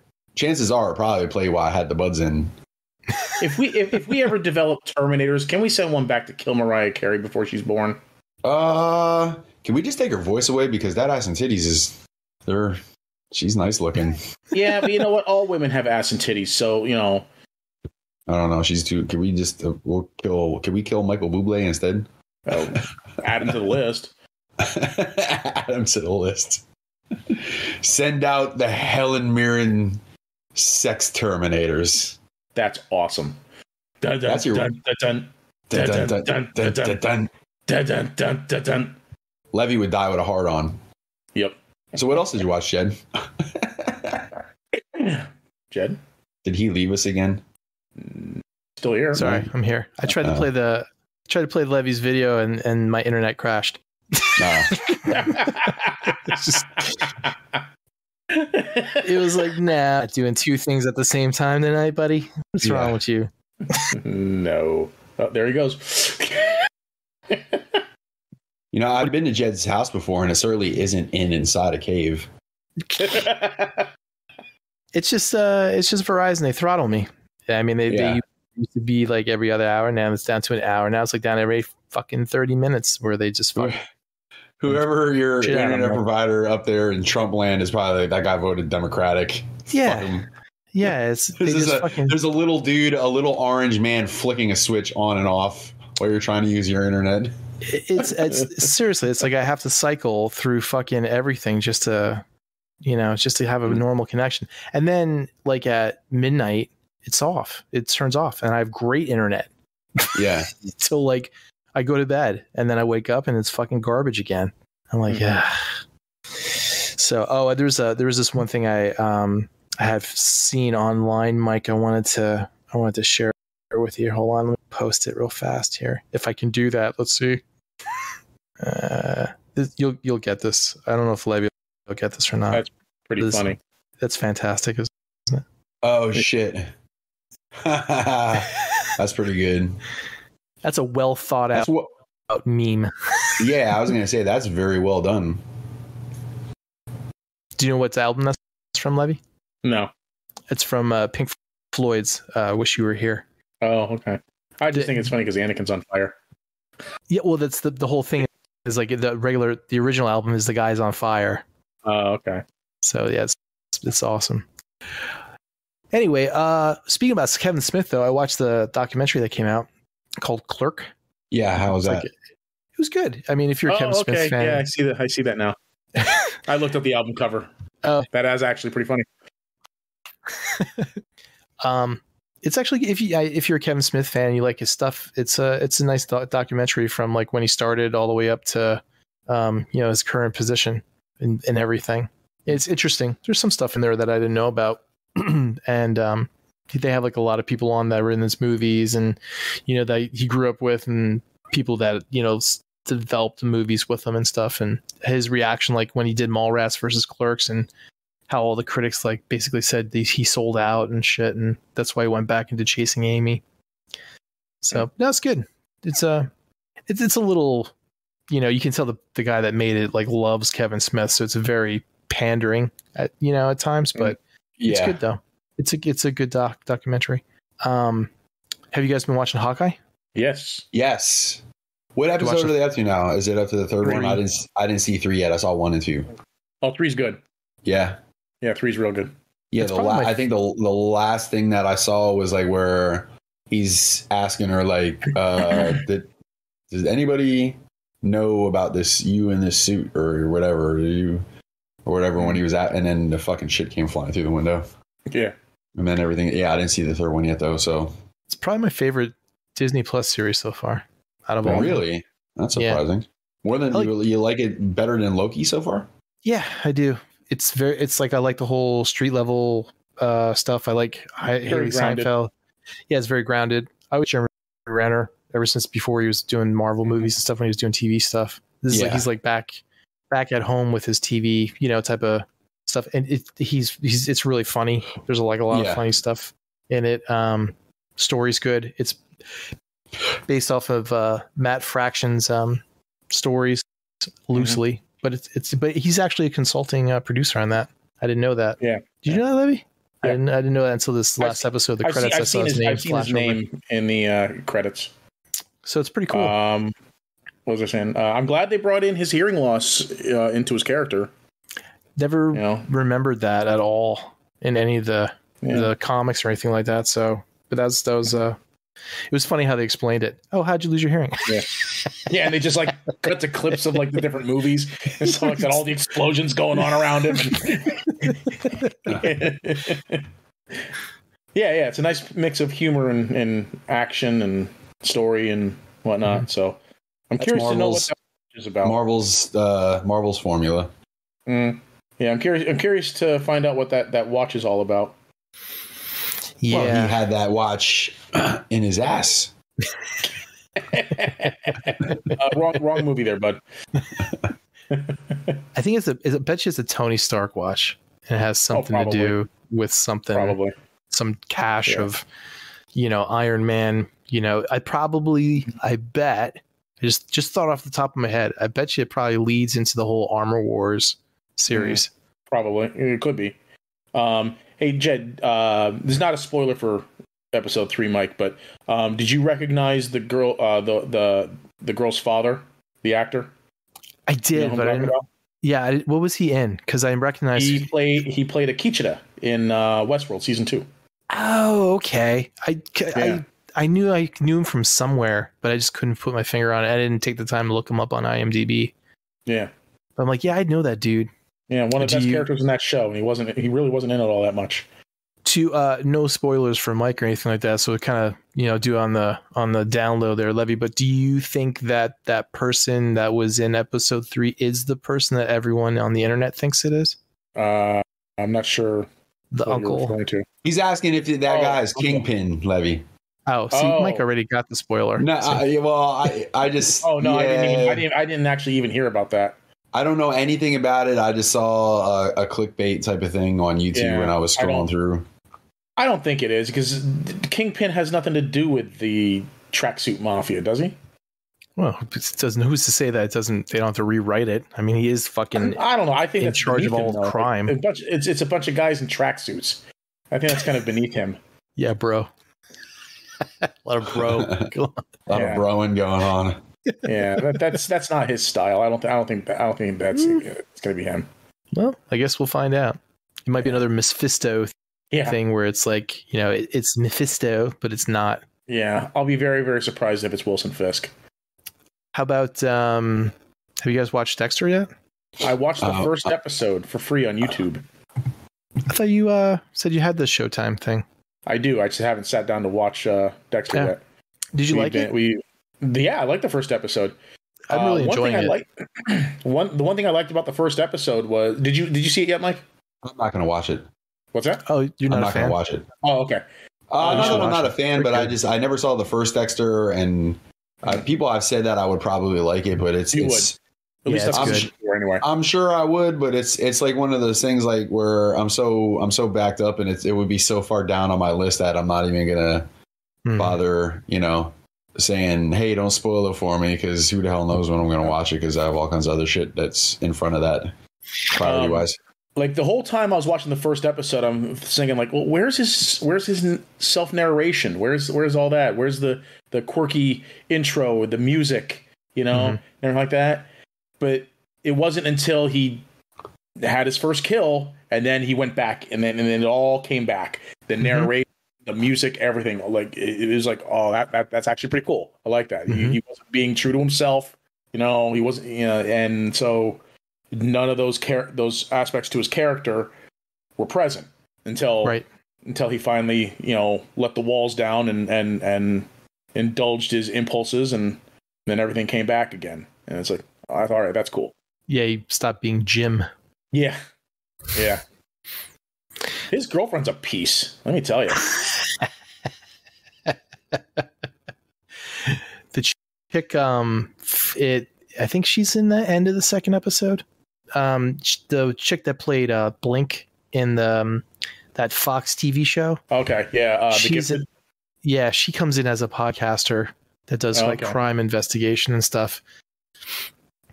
She kind of has like a I forget the name of that Asian girl that was like real popular like about 10-15 years ago, and then she came out as being bi, and everyone like lost their fucking mind.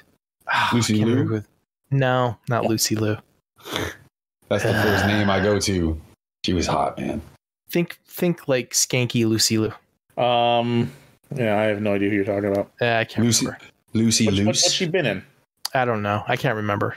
It was like she was just famous because she was famous, like a Kim Kardashian type of thing. She might have been a singer. Oh, Tia at one point. I don't know. Not Tia Guerrero. That's it. Tia Guerrero. It's Tia Tequila. Yeah. Yes. Okay. Her. Wasn't she a porn star?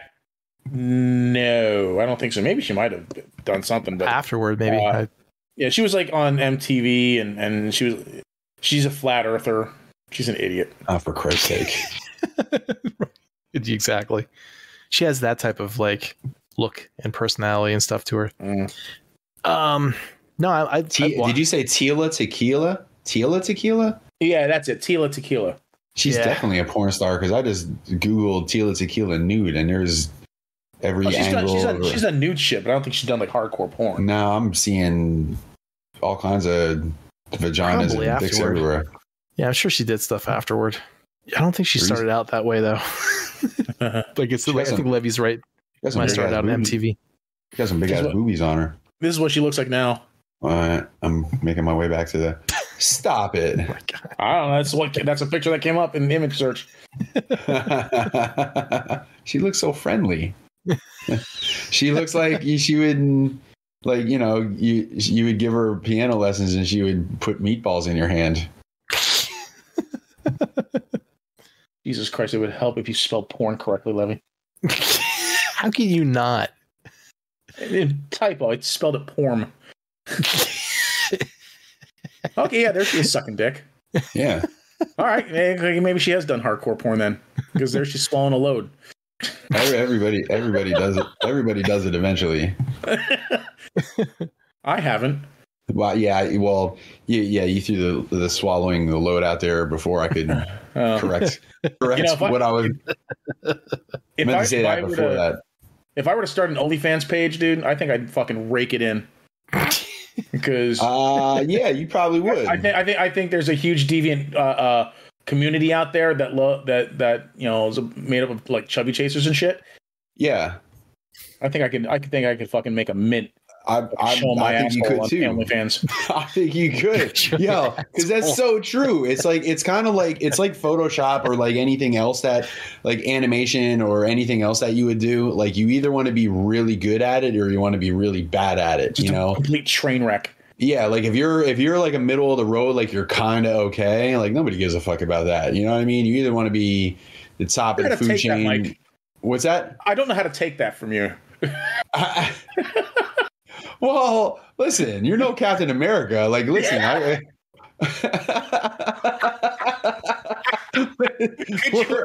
Could you imagine? my belly sticking out underneath the tunic. I could do this all day.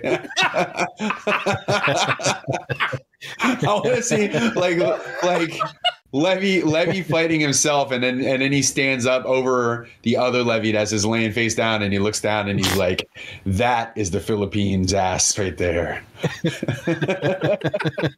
That is a Philippines ass. I could do this all day. Yeah, right. Yeah. Yeah, I know. So could you imagine little Steve Rogers going into the machine, then coming out and he's a big fat dude. Then he found out later that instead of giving him the super soldier serum, they gave him the super soldier syrup. Yeah. We have to use a secret ingredient: corn syrup. Corn syrup. His secret ingredient is fat. So anyway, yeah. So He-Man. Yeah, I watched the Cloverfield Paradox. Well, that's an old one. Oh, I saw that a while ago. Yeah. I just was like flipping through, and I'm like, oh shit. And I'm not really into this the one. whole. John Goodman, right? No, that's the second one. Cloverfield Lane. Yeah, that was the second one. Is that the one where they're in space? The one where they're in space. Yeah. The one dude, I don't know who. Okay. I don't know what his name is, but he was also in that movie, Levy, that movie that we were watching when he came over to one side. This is 40 with Ant-Man. He was the dude where Megan Fox is sitting at the table and the guy's like, "Bodies by John, say it. Bodies by John." Yeah, I know who you're talking about. And the other guy's like, "What the fuck is going on?" That guy. Oh, okay. I think he was about David Siegel. Nah, he was in the Cloverfield Paradox. He was actually still kind of a funny character, even though it was a pretty serious movie. But yeah, it was kind of a good movie. I never saw it before. I'm like, I got time to, pack a movie in. I had to watch it over 3 nights because I kept falling asleep because I watched it at night. But by the time I finally made it to the end, I'm like, this is a cool movie, man. Wasn't bad. Trippy. You both saw it? No, I never saw it. Yeah. Jed, how about when the guy when that dude, his arm gets he's fixing the wall and his arm gets sucked into the wall and then he comes out and his arm's gone and then they see it crawling down the hallway. Baron Zemo sees it crawling down the hallway. That's crazy, man. Do you want to watch a better movie that's kind of not the same type of premise, but Do you ever watch Life? I think it's called Life. Isn't that the one with Ryan Reynolds? Jake Gyllenhaal. Yeah, and Jake Gyllenhaal. Mm-hmm. Yeah. Yeah. Is that on Netflix? It should be. It's an old movie. It's a couple years old. I remember seeing the trailer and thinking it was cool, but I just kind of never. It was good. Never I liked that movie. That was a good movie. Yeah. I watched. You guys watch Hellbound? No. It's good. It's from the dude that did Train to Busan. Hellbound. What was the premise? An angel comes to you and says you are going to die in this many days at this time or whatever. And then at that moment in time, these 3 demons come out of nowhere and like pretty much beat the fuck out of you and kill you. And then they run away and disappear. So you get curb stomped by a bunch of demons. Yep. And you die. You go to hell. And then your body. Then they fucking like do the fucking Iron Man fucking null ray or whatever on you fucking. And then it's like you just your body turns to ash. It's good. It's 6 episodes for the first season. See, a 6-episode season, that's a little bit more palatable for somebody with my attention span. Like I said, it's the same guy that did Train to Busan, the zombie train movie. And it's like an Asian thing. What was that? Korean? Train to Busan was Korean, right? Yeah. Yep. Yeah. Same. Yep. I'll have to check that out. It's good. I liked it. I actually liked it more than Squid Games. I think I saw you say that in the chat at some point this week. Yeah. Josh mentioned it and he said it was like kind of fucked up. And I was like, I'm going to check this out. Yeah. It was actually, it reminded me a little bit of like Death Note, where you write somebody's name and you say at this certain day and time they're going to die. But it's like, this is like just out of nowhere. You get like a prophecy, like this face comes and says, you will die like on fucking at 5:00 PM on, in 3 days. And then basically you're like, oh shit, what the fuck am I going to do now? And it doesn't matter what you can do. Those things just come out of nowhere and they fucking, they basically beat the fuck out of you and kill you and burn you alive. But the other premise behind it is that there's this dude, he's making like a whole, like kind of like religion around it. Because he's saying that everyone that gets this not premonition, but this is a doctrine. Like, what's the right word for that? Where you basically have a proclamation where you're gonna have to do something. Is that anyway? Basically saying that everyone that gets it is like a sinner. You've sinned in some way or not, and they want to televise it so that way people won't sin anymore. He wants to turn this like into a thing for good. And there's like this cop, he's like very questionable about it because he's like a cult leader and he doesn't think that, he has his own agenda for things and stuff. Yeah. It's good. It's like you said, it's like 6 episodes. It's good. I would check it out. I'll have to check it out. I still got to check the gate out. The gate's at the top of the list. Yeah, it should be. That's 26 episodes or 24 episodes altogether for like 2 seasons. Nice. And then I think there might be a 3rd season coming out like a year or something. I try to watch Heroic Age. Mm-hmm. That's like another anime. I got like really good reviews, but I just didn't dig it. It just wasn't for me. Is that another Netflix thing? It might be. I don't know. It's like I think that's like a 26 episode out in and out type of series thing. Yeah. It was like a combination of like mech and space and like a Voltron mecha, like Attack on Titan type of thing. It was like a mixture of all these different like type of genres, and it just didn't click with me. So let's see, what else did I watch? How about Cowboy Bebop? Do you guys watch any of those yet? I haven't watched it yet. I started to watch like the first episode, but I think we started getting down after that, so I didn't really. It's like, let's put Cowboy Bebop on, and then my pants were gone. And then after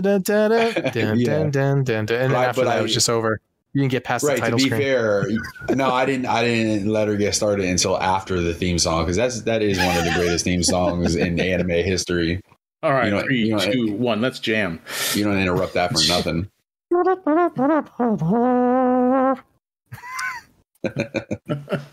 But yeah, that's also high on the list. Cowboy Bebop.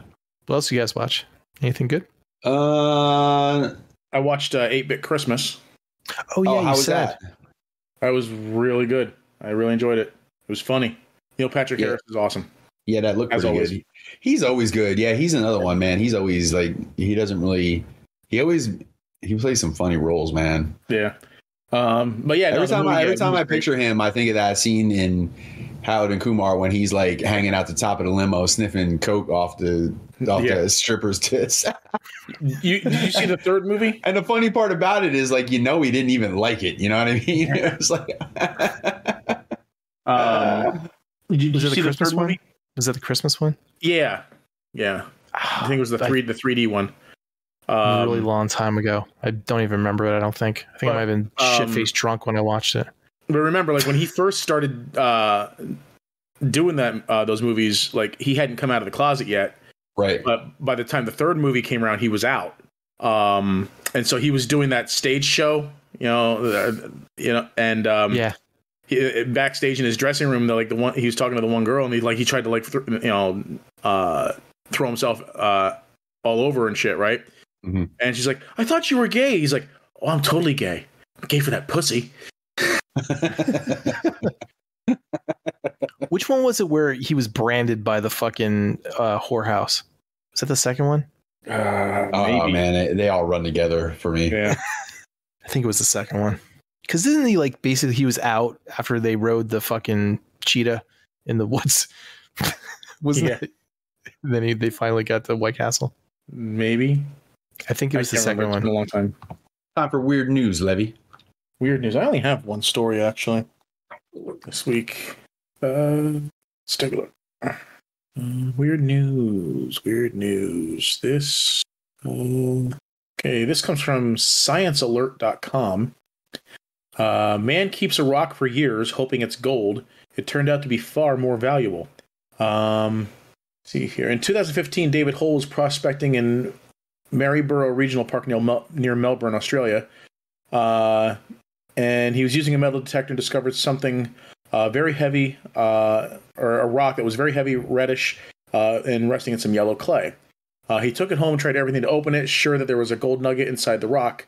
After all, Maryborough is in the goldfields region where the Australian gold rush peaked in the 19th century. To break open his find, he tried a rock saw, an angle grinder, a drill, even dousing it in acid. However, not even a sledgehammer could make a crack. That's because what he was trying so hard to open was no gold nugget. As he found out years later, it was a rare meteorite. So it says the Melbourne Museum geologist Dermot Henry says it had this sculpted and dimpled look to it. That's formed when they come through the atmosphere. They are melting on the outside, and the atmosphere sculpts them. So since he was unable to open the rock, he took it to the Melbourne Museum for identification. Dermot Henry says, "I've looked at a lot of rocks that people think are meteorites. In fact, after 37 years of working at the museum and examining thousands of rocks, Henry explains only 2 of the offerings have ever turned out to be real meteorites. This was one of the 2. And so it turns out that it was far, far more valuable than gold. Adamantium. It was, and apparently it was they said it was 4.6 billion years old. Wow. And it was 17 kilograms, which is 37.5 pounds for us English units users. They used a diamond saw to cut up a small slice, and they discovered its composition has a high percentage of iron, making it a H5 ordinary chondrite. Yeah. Let's see here. And they say meteorites provide the cheapest form of space exploration. They transport us back in time, providing clues to the age, formation, and chemistry of our solar system, including Earth. Well, I'm glad he smashed the shit out of it. Yeah. Doused it in acid. So carbon dating suggests the meteorite has been on Earth between 100 and 1,000 years old. Or, I'm sorry, has been on Earth between 100 and 1,000 years. That's what it is. And it's only the 17th meteorite found in Victoria, whereas there's been thousands of gold nuggets found. So, so good for him. I guess they didn't say how much he got for it, huh? No. $1. $1. You, sir, get a lump of meteorite iron, and we will give you a shiny $1 for it. Here, have a lump of coal. we would have gave you $2 if you wouldn't have smashed the shit out of it with a sledgehammer. So, yeah, I thought that was interesting. That is interesting. Definitely some weird news. Yeah. So, what about toy news? We got any toy news? Back to Not the a whole meteorite shit. thing, though, real quick, though, is I heard Yeah. there's like a lot of people that hunt those. There's like a whole, group of people that like look for meteorites. They like look for when they fall, and then they try to go hunt them down and search them, because they are pretty valuable when they're, real and not some fucked up shit that's made up. Yeah, I would imagine so. Most of them never even hit the Earth's surface. Right. And actually, from what I understand, like most of the ones that you see are actually just specks of dust igniting in the atmosphere, and they burn that brightly that you're able to see them. Like like most of like the ones that you see that streak across the sky very briefly. So they're supposed to be like really really tiny, and they just burn that brightly. Cool. Not like the Chelyabinsk meteorite, the one that Russia exploded in Russia. Yeah, wiped out the trees for like miles around. No, that's the Tunguska event. No, I'm talking about the one that was actually maybe 10, maybe 15 years ago or something like that turned the night sky bright as day, and or the early morning darkness, bright as day and whatever, and it exploded.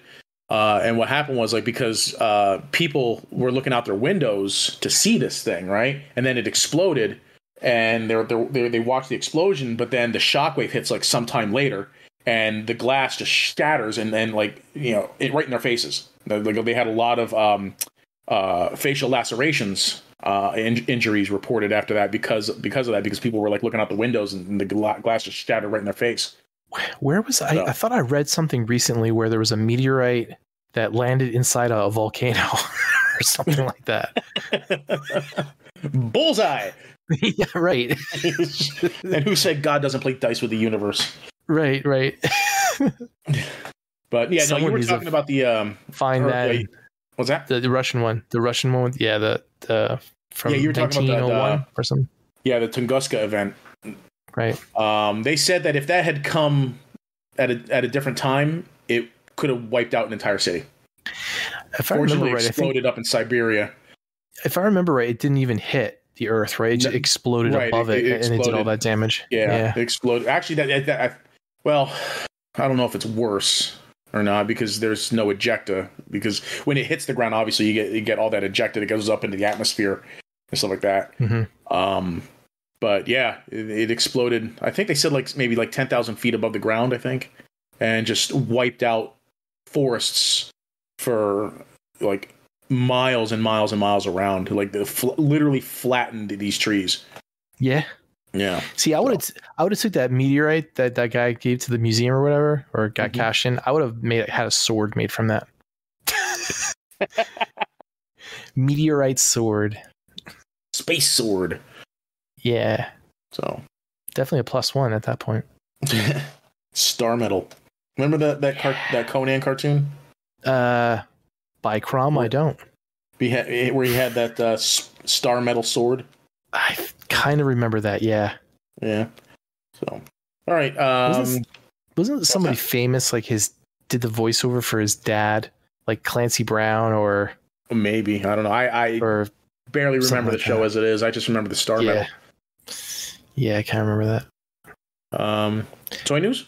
Yes. I only have a few small pieces of toy news. So the Moon Studios showed off some more of their TrainBot stuff.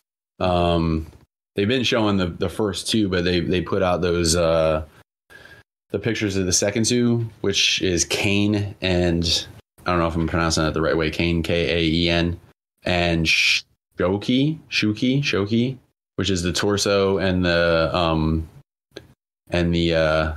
pants. I don't know if you guys you want me to send pictures over. Yeah, I don't think I've seen that yet. Okay. Wasn't one of them called Moon Rider or something like that, or Moonshine and Iron Arm? Moonshine. Yeah. That's it. Yeah, I put it in the chat, Levy. Jesus, you dickhead! Why would you do that? Come on, man. That's like abuse. That's like mental abuse. That thing looked about as big around as his wrist. I'm glad we don't do the show during the day. My kids didn't see that. That would have been great. All right. So I'm putting a link in for somebody deleted it already. Yeah, I did. There is the link for Shuki. No, I'm not clicking on the Reflector Files post. This is like, let's get 2 more views out of our fucking podcast members. Fucking click. Nope. No. I refuse. I won't do it. No, I won't do it. The second link, I'm sorry, Vanessa just came walking down dressed up like the St. Pauli girl. She brings me Hawaiian punches though. Yeah, that looks good. I like it. I thought this was like a third-party menace or Motormaster. No. This iron arm. That is a train bot. Oh, okay. He looks a little like Motormaster. Yeah, he does. He got a little Motormaster look to him. I don't know if they had any. I don't think they had any combined pictures in here, but you could see like in the wherever I did see the combined pic, whether or not it was a render or what, you could tell like that the bottom of his legs or the hips, Raiden's hips. But these are so good looking. Wait, which one is the hips? The one that looks like Motormaster. Oh, okay. The blue and silver one is the torso. Okay. And do you have a picture of the of Raiden assembled? Just so I can see the hips. Let me hang on. Let me see if I can find it. I like how this his train mode, like for the most part, looks like a mundane train, but right in the middle, he's got like a robot chest. Yeah, yeah. Let's see here. The only one I could find is the gray prototype, but you can still kind of like make out the shape of his lower legs and stuff where the hips are. Okay. Hang on, it's loading in. Okay, yeah, I definitely see that. Yeah. Yeah, no, yeah. I'm not into it. I don't dig the train stuff. Oh, they look cool. Yeah, I'm still not getting them, but I'm just gonna get one for the time being. I really wanted to like the Takara one, but I can't. Yeah. This one just looks so much better. But I'm not gonna get 2 right out of the gate because the history of Zeta and that's neat. And whoever the hell and Toy World and every time they do these combiners, they always do like a metallic one. So I'll wait until the second release to get a combiner. What's the name of the blue and silver one? His actual the third party name or his real name? His real name. You said that was Shuki, right? Shuki, Shouki, Shuki. Okay. Did you see the Snooky Shuki? Yeah. From now on, he will be known as Shuki. Yeah.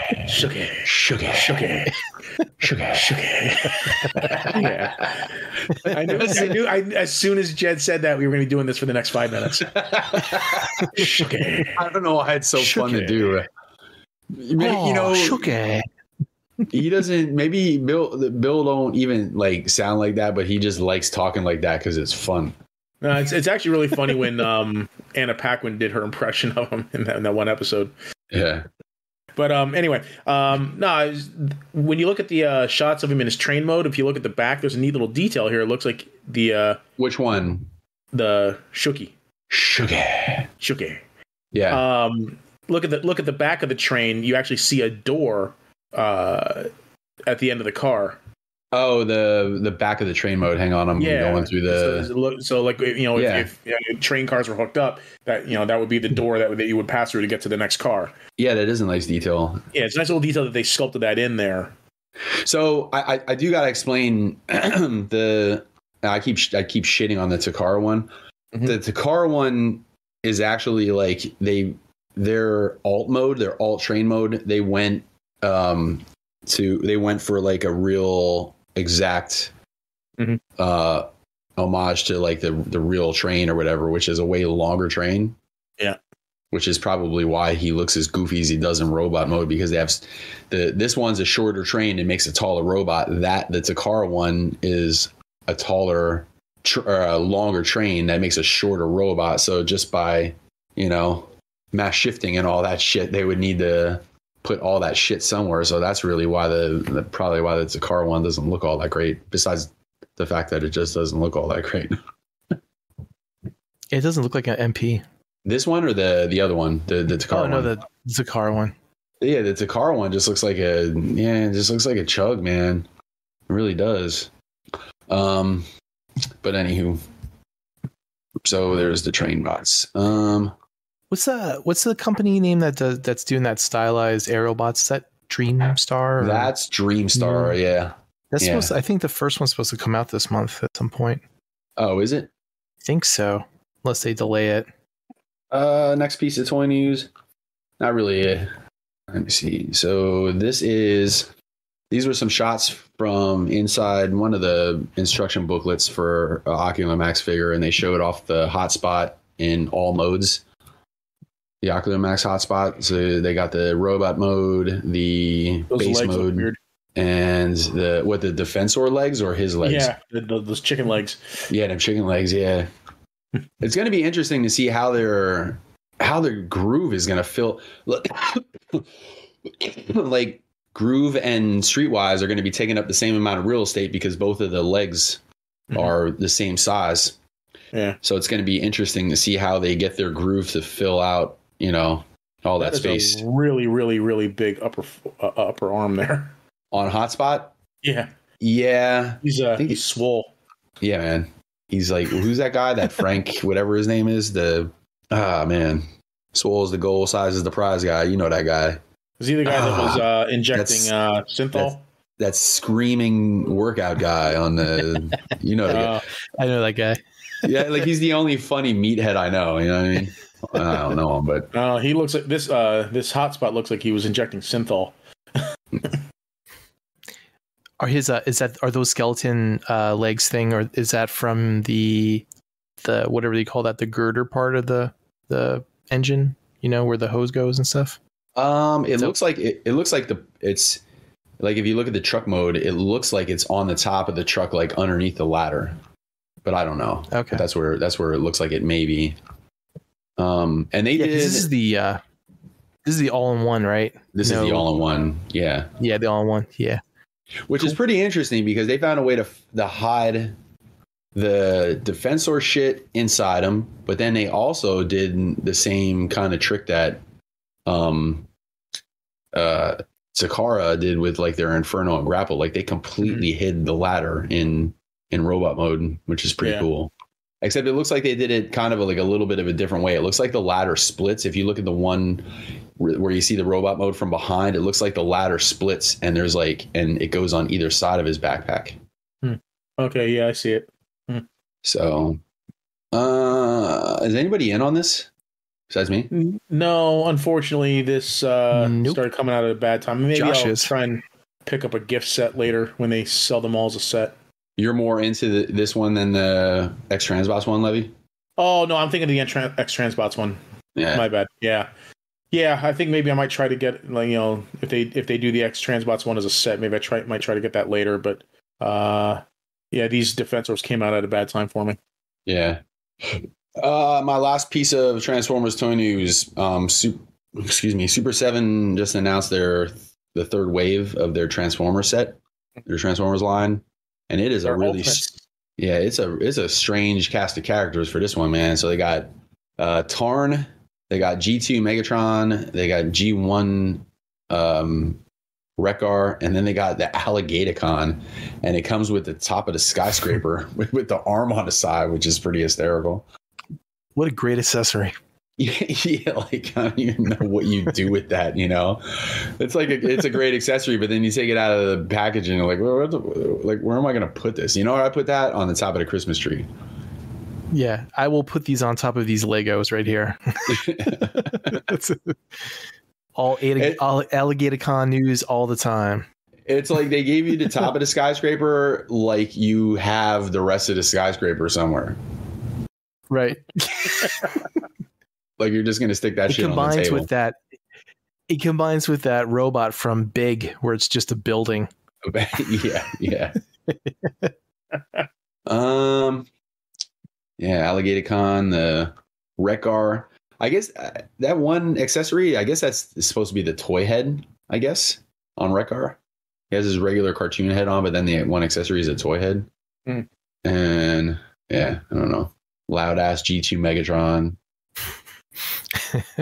And Tarn. Tarn comes with Nickel. That's kind of cool. I went out to JD and Chan's with Vanessa again this past weekend, and like Brink and a couple of them other dudes were out there, and Wolfie was out there, and we were like, a couple of us were sitting around talking about it. I wonder why. The reason I'm bringing this up is because Super 7 actually, in one of the other waves, they did one or two of the Action Masters, but like I still wouldn't really consider that like a masterpiece scale Action Master, as like, because it's a little smaller or whatever. But like I'm kind of wondering why. I mean, we always joke around about the Action Master combiners, but I'm wondering why nobody's tackled just Action Masters, like masterpiece scale Action Masters. You think they'd be kind of easy to do because you don't have to transform. Like all you got to do is make a little transforming weapon for it.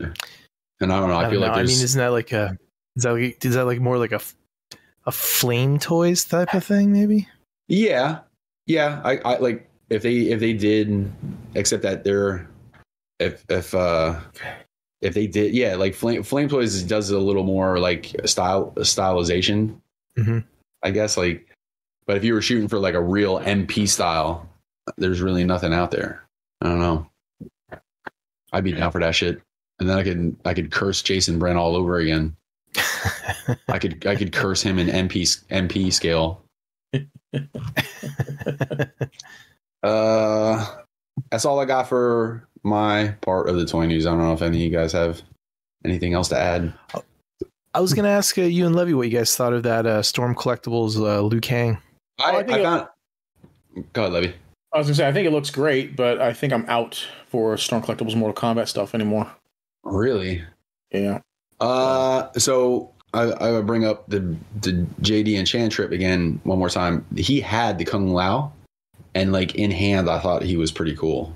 I know you said that you saw that review of him, Levy, but like when he was like sitting in front of me, I thought he actually looked pretty good. Yeah. Are you still getting those, Mike? Oh yeah, I'm in it. I'm in for whatever. Like I want to complete that line, whatever completion is. Like I at least want to. I want to see him do the entire cast of 1 and 2, and I would like to actually see at least some of the stuff from 3. Like I want to see a Cabal and a Shiva. And like shit, I'll take a Curtis Stryker. Like anything they do from 1 to 3, I'll absolutely get. And then I'll start to get a little choosy when they start going into characters from 4 on and beyond.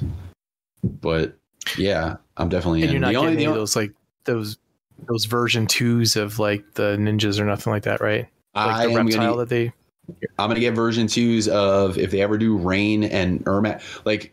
Except for Raiden, with the exception of Raiden, because I do like the Mortal Kombat 2 Raiden. With the exception of Raiden, I'm trying to get everybody's first appearance. So the Scorpion and Sub-Zero and Reptile, like I like the Mortal Kombat 1/2 look for them. But Rain and Ermac and Smoke didn't show up until 3, I think. Right? Did any of them guys show up in 2, Levy? Somebody was a hidden character, weren't they? Smoke, I think. Well, Smoke and Noob Saibot were that's right. Secret opponents that you could face in the ladder in Mortal Kombat 2. But Rain and Ermac were like Mortal Kombat 3 characters. So Rain was not made playable until like the home version. He was only ever in the attract mode in the arcade version. But still, regardless, like that was his first appearance. Yeah. So I kind of want if they would ever do a Mortal Kombat 3 version of those two guys, I would probably get those guys and then sell my old ones, my Mortal Kombat 2 versions. Mm-hmm. But that's circling back to Liu Kang. The one thing I found interesting, at least in the gray prototype that they showed, and obviously everything's subject to change, and I don't know if they're gonna change this particular part of it. But I found it interesting that the body was all in one piece. and typically they do like, you know, the like Legends and G.I. Joe and them, like where they have like the upper torso is on its own piece and then they got like the abs on its other piece.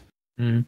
And Liu Kang was all, his body from neck down to waist was all one piece. I know Levy mentioned something like that.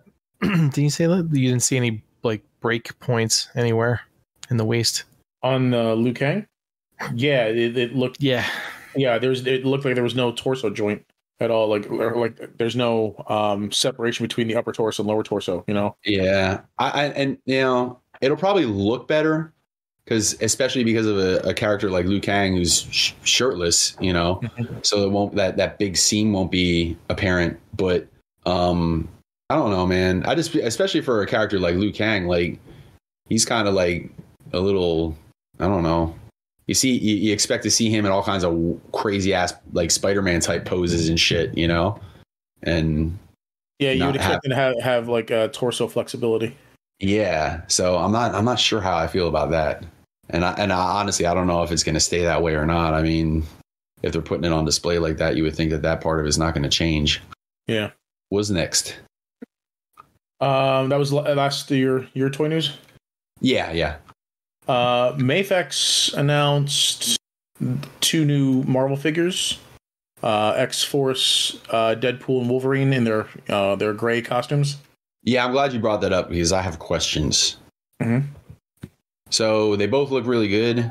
I don't have any interest in them, even though I like those versions of the characters and shit. But what I was wondering, did Mafex did they re-release a Spider-Man recently? Or they released a Ben Reilly Spider-Man. But have they ever done a straight up like re-release of Spider-Man? Of anything they ever did? Oh, of anything? Yeah, they've reissued stuff. Because the only reason I'm asking is because like I currently have that Amazing Yamaguchi Deadpool on pre-order. Yeah. But like ultimately, if Mafex would re-release theirs, I would rather have that one because I feel like that one looks a touch better.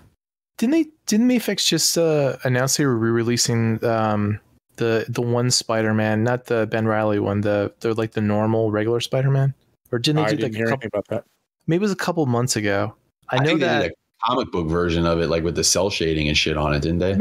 Yeah. No, the one that Levy got that I was giving him shit about like a year ago or something like that. It's like, I'd never pay like $80 for a thing, and he was like, no, I don't include the shipping in that, blah blah blah. And I was like, I wouldn't pay for it.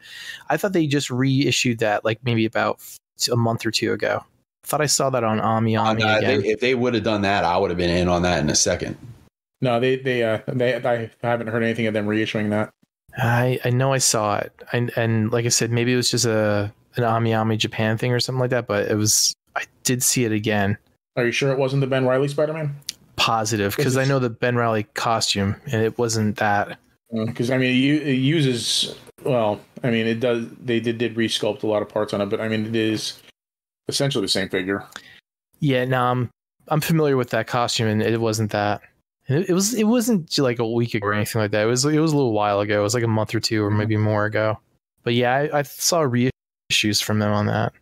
And didn't they do Levy? Didn't they reissue that Wolverine like twice? Which one? The yellow and blue. Yeah, the yellow and blue one. Don't know. I don't think so. No, I mean Ami only has the original listing. Okay. The brown suit should be coming out this month, and the X-Force costume is scheduled for September of next year, but that's going to get pushed back until probably at least December of next year. Maybe I'm confusing like what I saw maybe in like the used part of Ami. Somebody selling it on the secondary market. That could be, and that could be where you saw the Spider-Man too. Probably. Anyway. Yeah, I'm not going to bother with those two though.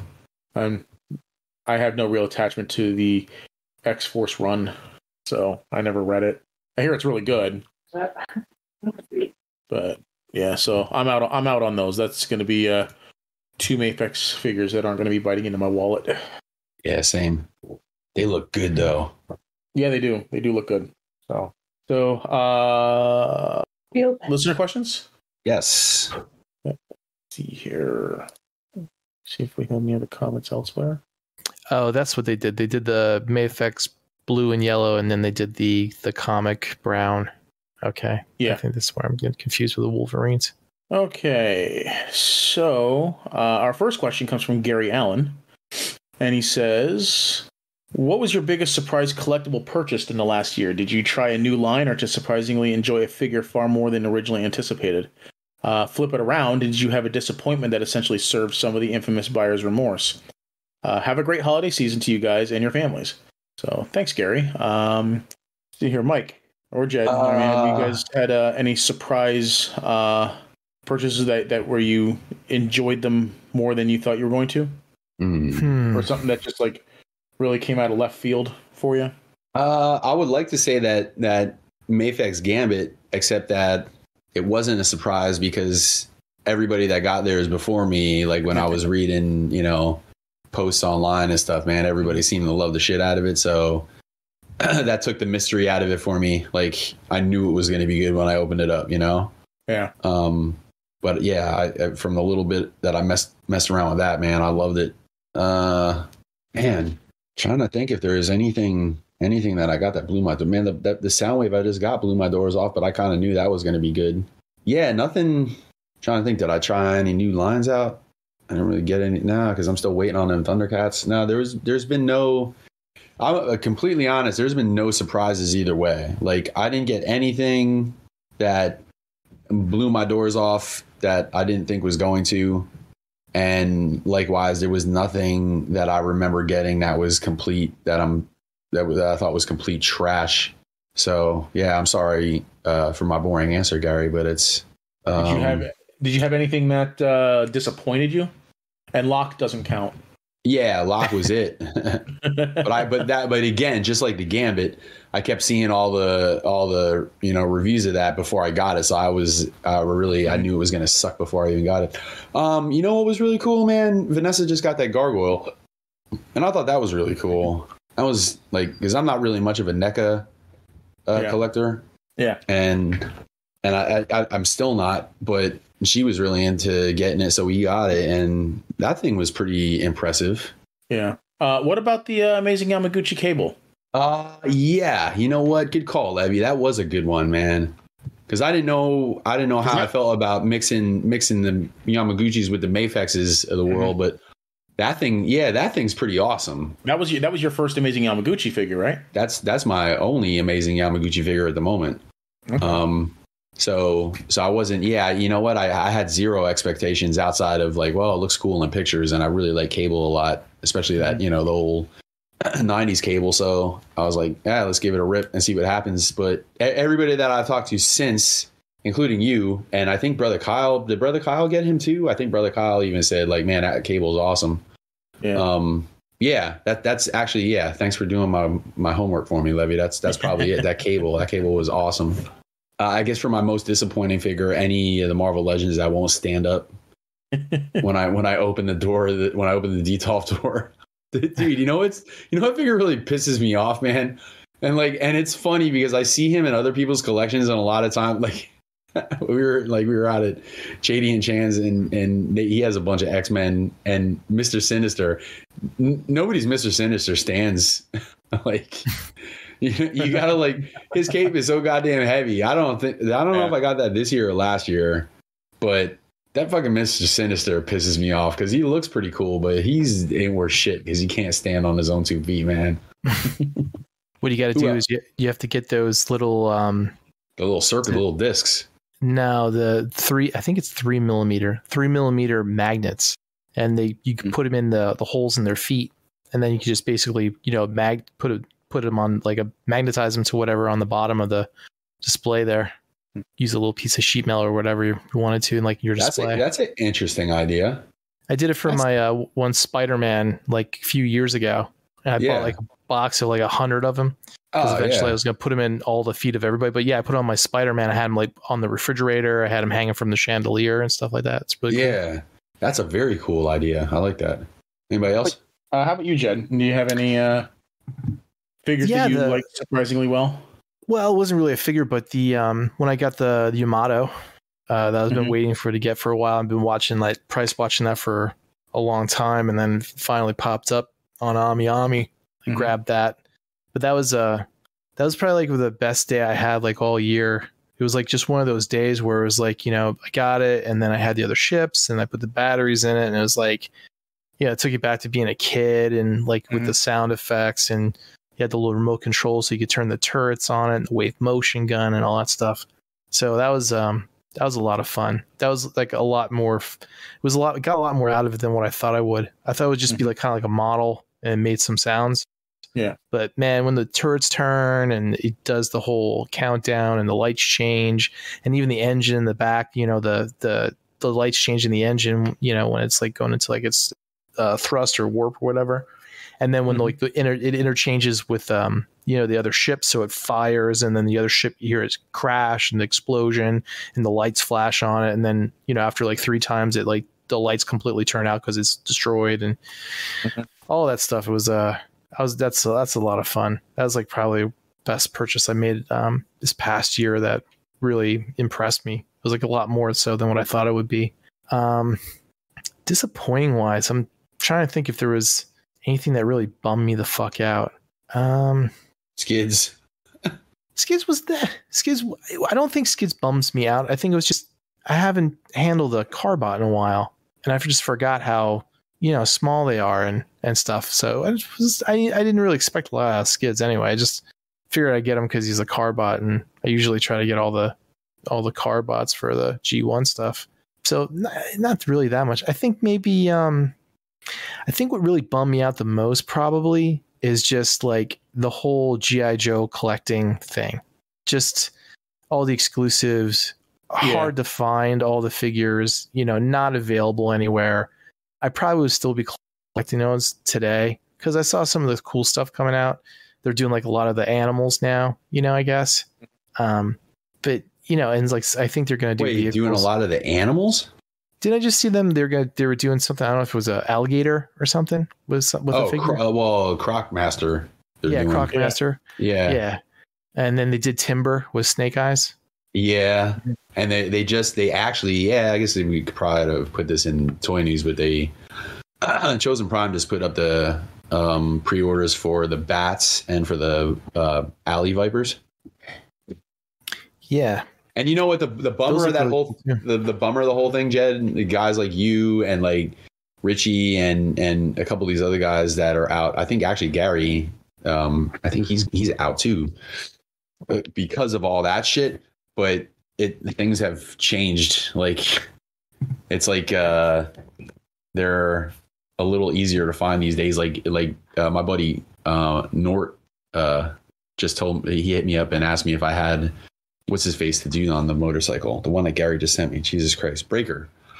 And he saw a Breaker just sitting on the shelf for clearance for like 20 some bucks or some shit. And It's like, damn, you know, and I remember like when I was looking for like Major Bloods, I found plenty of Major Bloods out there. And I think Firefly was fairly easy to find. It seems like the exclusives are getting a little easier to find, but it's a shame that they didn't do that earlier. Yeah. I just because I think they would have kept more fans that way. Yeah, I didn't really want to go through the whole hunting thing with that. So, but at least I made some money off of them, and you know, bought a commercial printer out of it and started a business. So it's not all bad, but just the whole, you know, running to get it real fast, wait in line, or you know, stab your grandfather in the throat because he's there first, and you know, that type of thing. Yeah. Target exclusive stuff. So that was kind of a bummer for me, I think, with all those figures. Like down. Did Levy mention his? I think for my most surprising figure, I really have one. Because I don't think I really tried out any new lines this year. And all the lines that I'm into, you know, I've, you know, they've established, you know, their general quality and whatnot, you know, and like I you know, get the figures that I know I'm gonna like and stuff.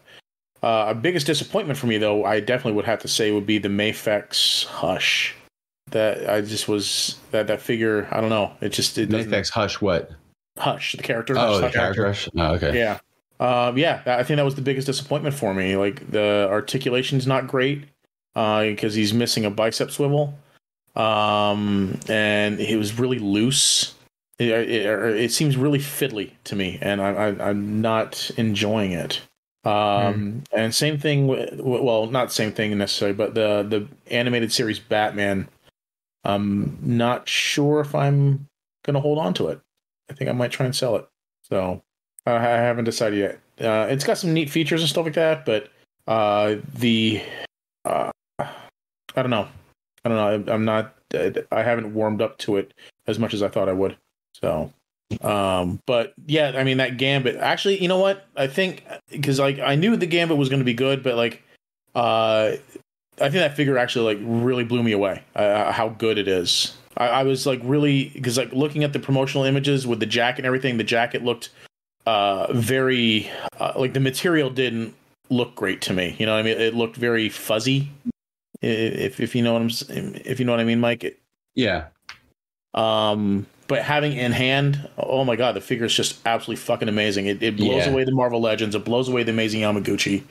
The effects are just top notch, especially those big swinging arcs that he has with the cards. Yeah, they are really good. Yeah, so fucking good, man. And even like when you take the jacket off, he still looks amazing. Like because they went and did all the sculpt work and the paint and everything for his costume that you typically won't see because it's under the jacket, you know. And plus, also since I had the Amazing Yamaguchi version, they have on the box flaps, right? They have the cutout playing cards that you can cut out. So like you can have him holding playing cards that aren't powered up. So I can have him hold those too, which looks really cool. There was a story I forgot to tell you. You'd mentioned the trench coat reminded me. My wife went out to lunch with one of her friends, and they were just talking like about, you know, things they could make on Etsy or something like that and sell. Mm-hmm. And she said to her friend, she goes, "Do you know that there's people out there that will pay like a lot of money for like lab coats for robots?"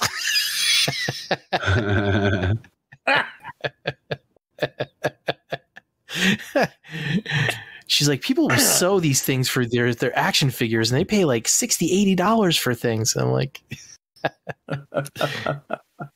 yeah, I'm still debating whether or not I need that trench coat for my night beat. I might like just get like, not that it's super cool, but I mean, there was that, you know, that comic and shit where he had the trench coat on or whatever, but it's like, I don't know. It's like the thing with, you know, with Spinister. Like people have seen the 10 shots 10 bots, and now we all kind of like love Spinister. So as soon as like Spinister fans hobby Spinister comes out or whatever, it's like everybody's going to pre-order it because it's funny, you know, where you probably wouldn't have done it before that. So it's like the trench coat thing is like, we joked around so much about the lab coats, and it's such a goof that I feel the need to purchase that trench coat, I think. I don't know. What's the next question, Levy? Hey, look here. All right. Yeah. So thanks, Gary, for the question. Happy holidays to you as well. Nathaniel Armstrong writes in and says, during the height of the pandemic, what was the most impressive outpouring of creativity and ingenuity you can recall coming from the unemployed? Wait. Read that again. During the height of the pandemic, what was the most impressive outpouring of creativity and ingenuity you can recall coming from the unemployed? What were you personally able to accomplish with the weeks of free time to make home improvements, read, write, or paint? In what ways did you succumb to the negative stereotype of the unemployed and fail to do anything at all? He might be hitting up the wrong audience, because I think I got laid off for 1 week. Yeah, and I'm essential. I work from home all the time, so he wasn't employed at all. Levy, yeah. I got laid off for 1 week and went viral. That's what I did with my pandemic time off. Yeah. I mean, I was out of work. I was out of work for 5 weeks, but I was desperately trying not to die. Yeah, I made a weird Astro train with a goat scream that got like almost 200,000 views on YouTube.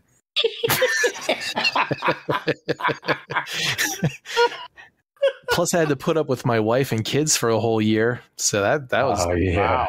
that was probably the hardest part of the whole thing. Yeah. I guess to further like, or what's the word I'm looking for? I don't know, but just like I think maybe what he means is like maybe not necessarily all just Basically, about not working, but just what did you do with your fucking time, because we weren't doing anything. And I don't really remember anything important. Like, Nothing listen, changed. Nate, I know what you're trying to do, Nate, and I don't like it. Okay, Nothing changed. I'm gonna put the trim up on the outside of the bathroom one of these years.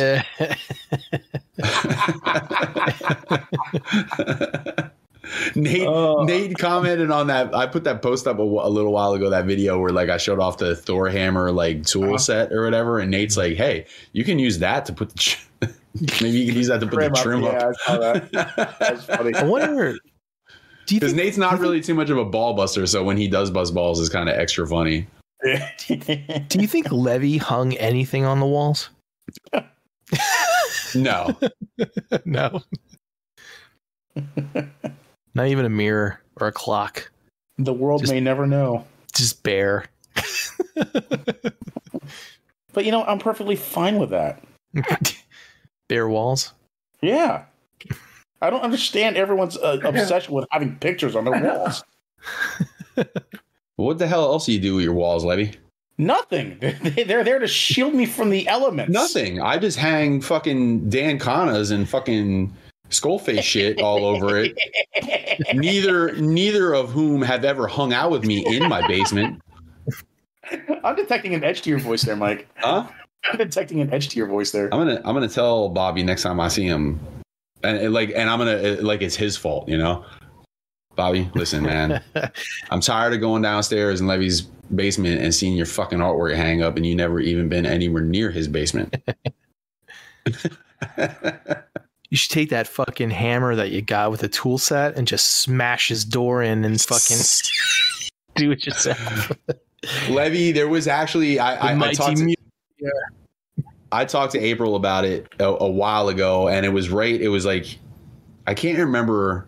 It might have been right before the pandemic, because this is why it just like it fell through and it never happened. And then shortly after that, you were talking about redoing your basement, and then it completely went away. But I was going to show up one day with I hit her up and I said, what's a good day for me to come over and just show up with a tool set and anchors and screws and just I'm just going to come over and just hang this shit right in front of Levy, whether or not he wants me to or not.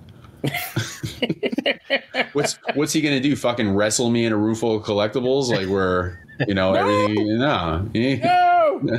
No. I'll have about the balls there. I'll just go in there and just put that thing up. Beep, boop, boop. Hello, police. Yeah. There's an intruder in my home.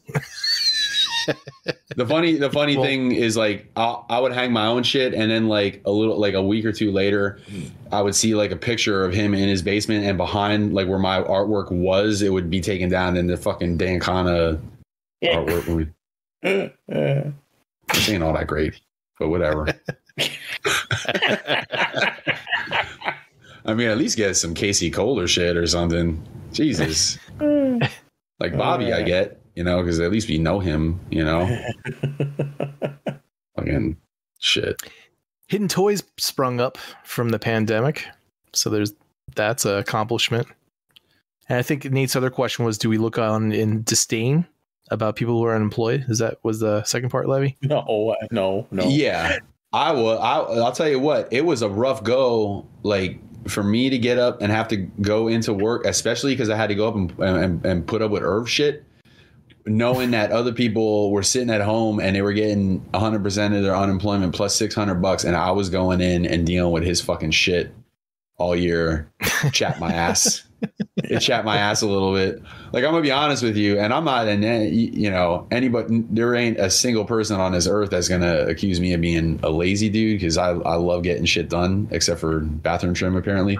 But when I got laid off at first, before I knew I was going back in a week, like I was looking forward to that break and to actually get some stuff done and get paid all while getting all that shit done, because I had a lot of creative things I wanted to do, and I did have stuff around the house that I wanted to do, and like and this ain't a sob story, but like I've never taken a fucking vacation like since I started working, outside of my ex-wife's sister's wedding that was in Mexico, but like we had to go because of that, you know what I mean? Like I've never actually like taken an entire week and gone anywhere or done anything since I started working, because I've always like I've switched jobs every couple of years and never really had like a lot of vacation time. So I was actually really fucking like, you know, I didn't want to be off for too long.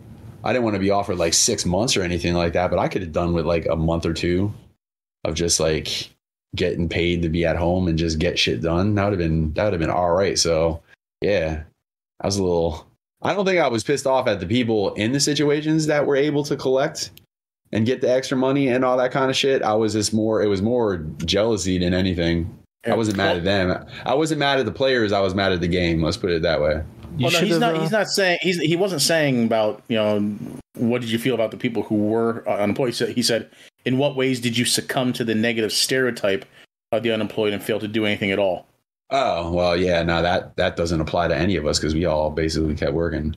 Yeah, Mike, you should have quit, took like a couple of weeks off, and then started a picture hanging business. Dragon's picture hanging business. I'd have made Levy refer to me as Mr. Dragon. Imagine that. He'd have told me to get bent, and I would have said, "Get bent, Mr. Dragon." Get a free Truck Norris shirt with every picture hanging. With every picture, yeah. Yeah. So, thanks, Nate, for the question. Brent Smith writes in and asks, "Who is your waifu or husbando? No judging here." What's a waifu? A waifu? Is it waifu? Waifu? What is that? Waifu. The term waifu is from Urban Dictionary. The term waifu is a word that is used prevalently in the manga, cartoon, and video game fandom. Oh wait, no, that's not the definition. Waifu is used to refer to a fictional girl or woman, usually in anime, manga, or video games that you have sexual attraction to and would even marry. And husbando is the male version of that. And it's a character from a movie, video game, or fictional character. Any fictional character. Vanessa, who's my waifu? And she's like, "What's a waifu?" It's a fictional character that I have a thing for. Can you think of anything that pops up on the top of your head? Every time you guys say fictional characters, I keep thinking back to fucking Jane Silent Bob Strike Back. Fictional characters. They're fictional characters. If Vanessa's like, oh, well, you're in love with the Baroness, obviously. Which I guess, you know, yeah, she'd have to be on the list.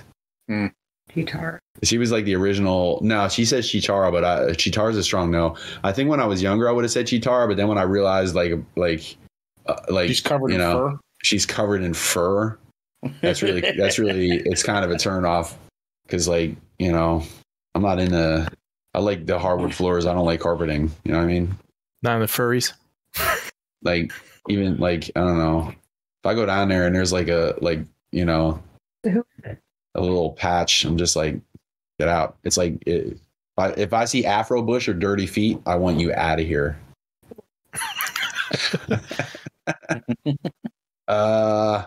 Man, fictional character. Probably. Oh man, I'm trying to think of like who's like, you know, Peg Bundy. I think, man. I think he means more anime than or cartoon than so anime TV show. I mean, it usually refers to anime character, but I mean, it could be any female fictional character. Anime characters. Usually that term is for like a anime character or a cartoon. Yeah, I like the man. You know who is really kind of cute? The crazy doctor with the glasses, like the real smart girl in the glasses in Attack on Titan. Except that she ended up with an eye patch. So I'm not sure if I'm all into that at all. But she was my favorite girl from that series. That's the one that always wanted meat. I forgot her name too. Yeah. She was great, man. She was great. Ah, man, anime. Who else is out there? I'm trying to think of. Let's let Mike think about it for a while. How about you, Levy? Do you know? Levy? Do you know one? I have mine already. Do you know yours? Well, go ahead, Jed. Tifa. My Shiranui of the Shiranui School. Yes. Yeah. Mai from Shiranui. Fatal Fury, King of Fighters. Yeah. The one with the Who was bounce. that? Who was that girl with? She wears like yeah, the I red don't know. outfit. She wears a red outfit. She has fans usually in her hand, and she like bounces back and forth. She's got the big bouncy boobs. Yeah. What about that girl from who was the girl from the one anime or whatever that always had her titties were so big, had the two dudes like walking behind her holding her titties? I don't know. She's no idea. I've seen that before. But You've seen that, right? I don't know what anime. Isn't that Aphrodite from Aphrodite? Aphrodite from what was the name of that goddamn anime? Did you say Aphrodite? Yes, you did. What was it called? We can't remember the name of it, but she had giant jugs. But she would have to come without the two guys holding them. I don't really like that all that much. Yeah, she was a good one. I would have to throw Katana in there, even though she's not really from an anime, but I'm counting her. How about you, Jed? Oh no, that's right. You just said. I'm sorry. Do you have any others? Or just that? Nope. Just Mai. That's it. Just Mai. Just that one. What about Just mine. Tifa? What about Tifa, Jed? She hasn't told anything to my Shinui. She's so pale. Who? Tifa. Yeah. For there me, you go, Mike. Yeah, there you go. Oh, wait, hang on. Save that for the spank bank. Did you put a dick in the chat? Oh. No, I didn't. I am not of that shade of color like you are. I'm about to put my dick in the chat. Shit. What anime is she from, Jed? It's from a fighting Fatal game. Fury. I love these And outfits, man. Remember, like King of Fighters. You're gonna fight in that. Do you remember the picture that was going around the internet? Like, what if male characters in fighting games dressed like the females? And it was this like this dude. I think he was kind of dressed like Raiden a little bit, but he was wearing this like little fucking thing, like, and it had his little like sock around his wiener. It's like, how do you fight in that, man? That's breastplate great. armor. Yeah, right. Carefully placed double stick tape. Yeah. So I have a few different categories. You have categories. I have categories for. I know Levy's gonna throw Cammy out there because he likes them big ass legs. No, actually, I have one answer for this question in 37 parts. So for live action female, it would be Inara Sarah from Firefly. For fighting game character, it would be Menat from Street Fighter V. How do you spell that? Menat. Menat. Street Fighter V. Yeah, but you can't just look at a picture. You have to actually look at her in motion because her walk cycle. Oh, I could look at that all day. Let's see here. And then when she does her super, she does this little hip wiggle thing. It's like really cute. She looks like Egyptian or something. Yeah, she's an Egyptian character with a little bit of a cat theme going on. For anime styled character, it would definitely have to be Tifa. Not Tifa. I'm sorry, Aerith. Wait, which one was Aerith? She's the one that died in Final Fantasy VII. She was the pink cushion. Yeah. Or else stabbed in the back. Yeah. Especially in the remake when she's in that red dress. Yeah. So there you go, Levy. And then what's that? Oh, yeah, there you go. And then for the final category of husbando, oh man, it would have to be Damon Salvatore from The Vampire Diaries. I am not ashamed to admit I totally man crush on that dude. Yeah, Absolutely. He is. He's a very beautiful man. I have to preface that we're completely LGBT friendly on this show, but you definitely are the gayest member of this cast, Levy. Yeah. I'm looking for. Yeah, there we go. Okay, so I'm gonna post. Yeah. Let me see this here. Are you putting like Vampire Diary stuff in there? Oh Please man. Yeah, No. I'm scared. This is Menat's walk cycle.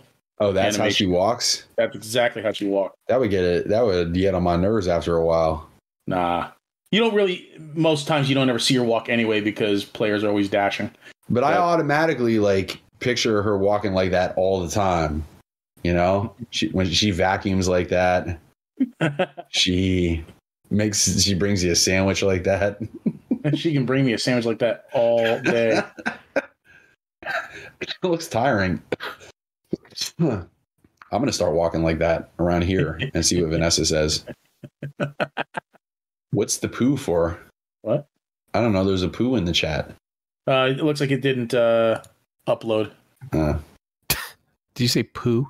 Yeah, I don't know. I'm seeing a grayscale frowning poo on my screen right now. There we go. Oh, come on. No, it's not. It's still not fucking done.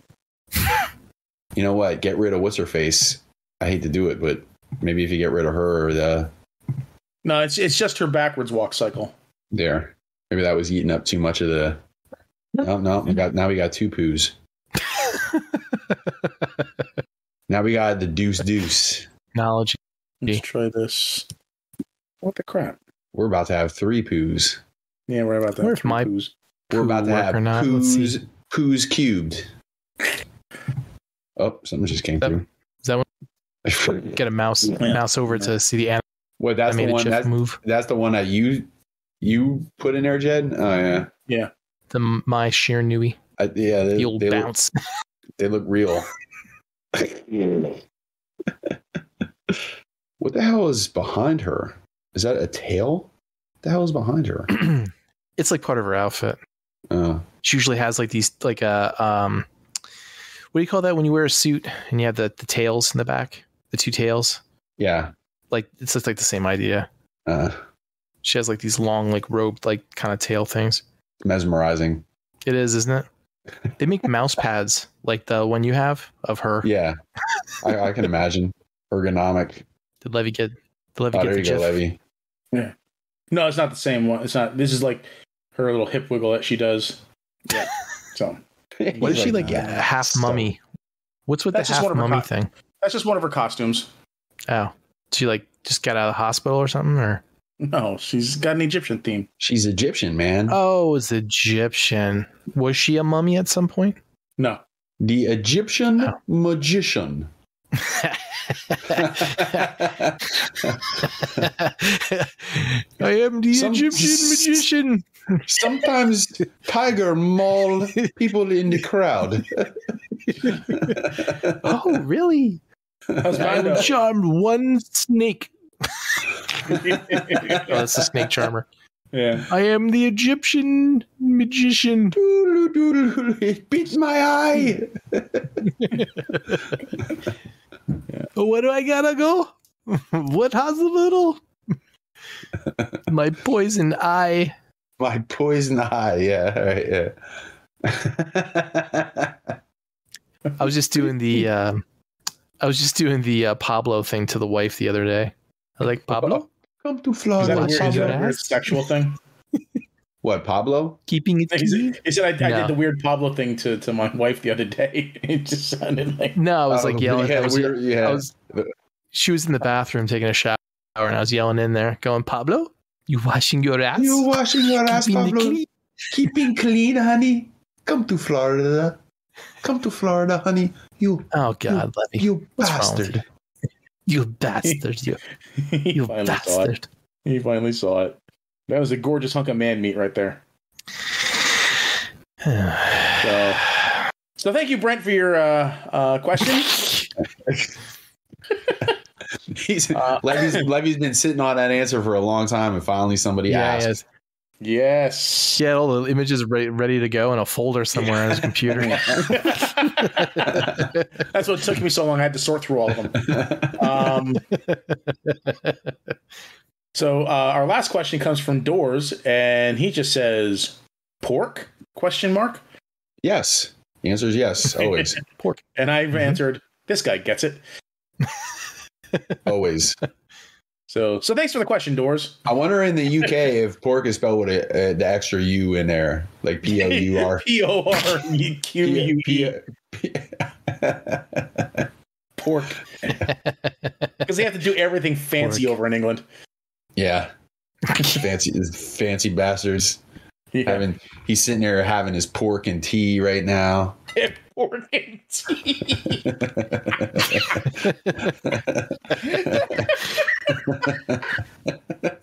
Pork crumpets. Pork crumpets. Pork and crumpets. Oh, shit. Pork tea. So, all right. Well, that's it for questions. Well, that's it. Anybody got anything? Levy, you got anything in closing? No, I'm going to bed. Jed? F you, Jason Brin. F you, John Bailey. It's very versatile. Very versatile. John Byrne. Yeah. Nope, Yeah, I ain't got nothing. AMC to the moon.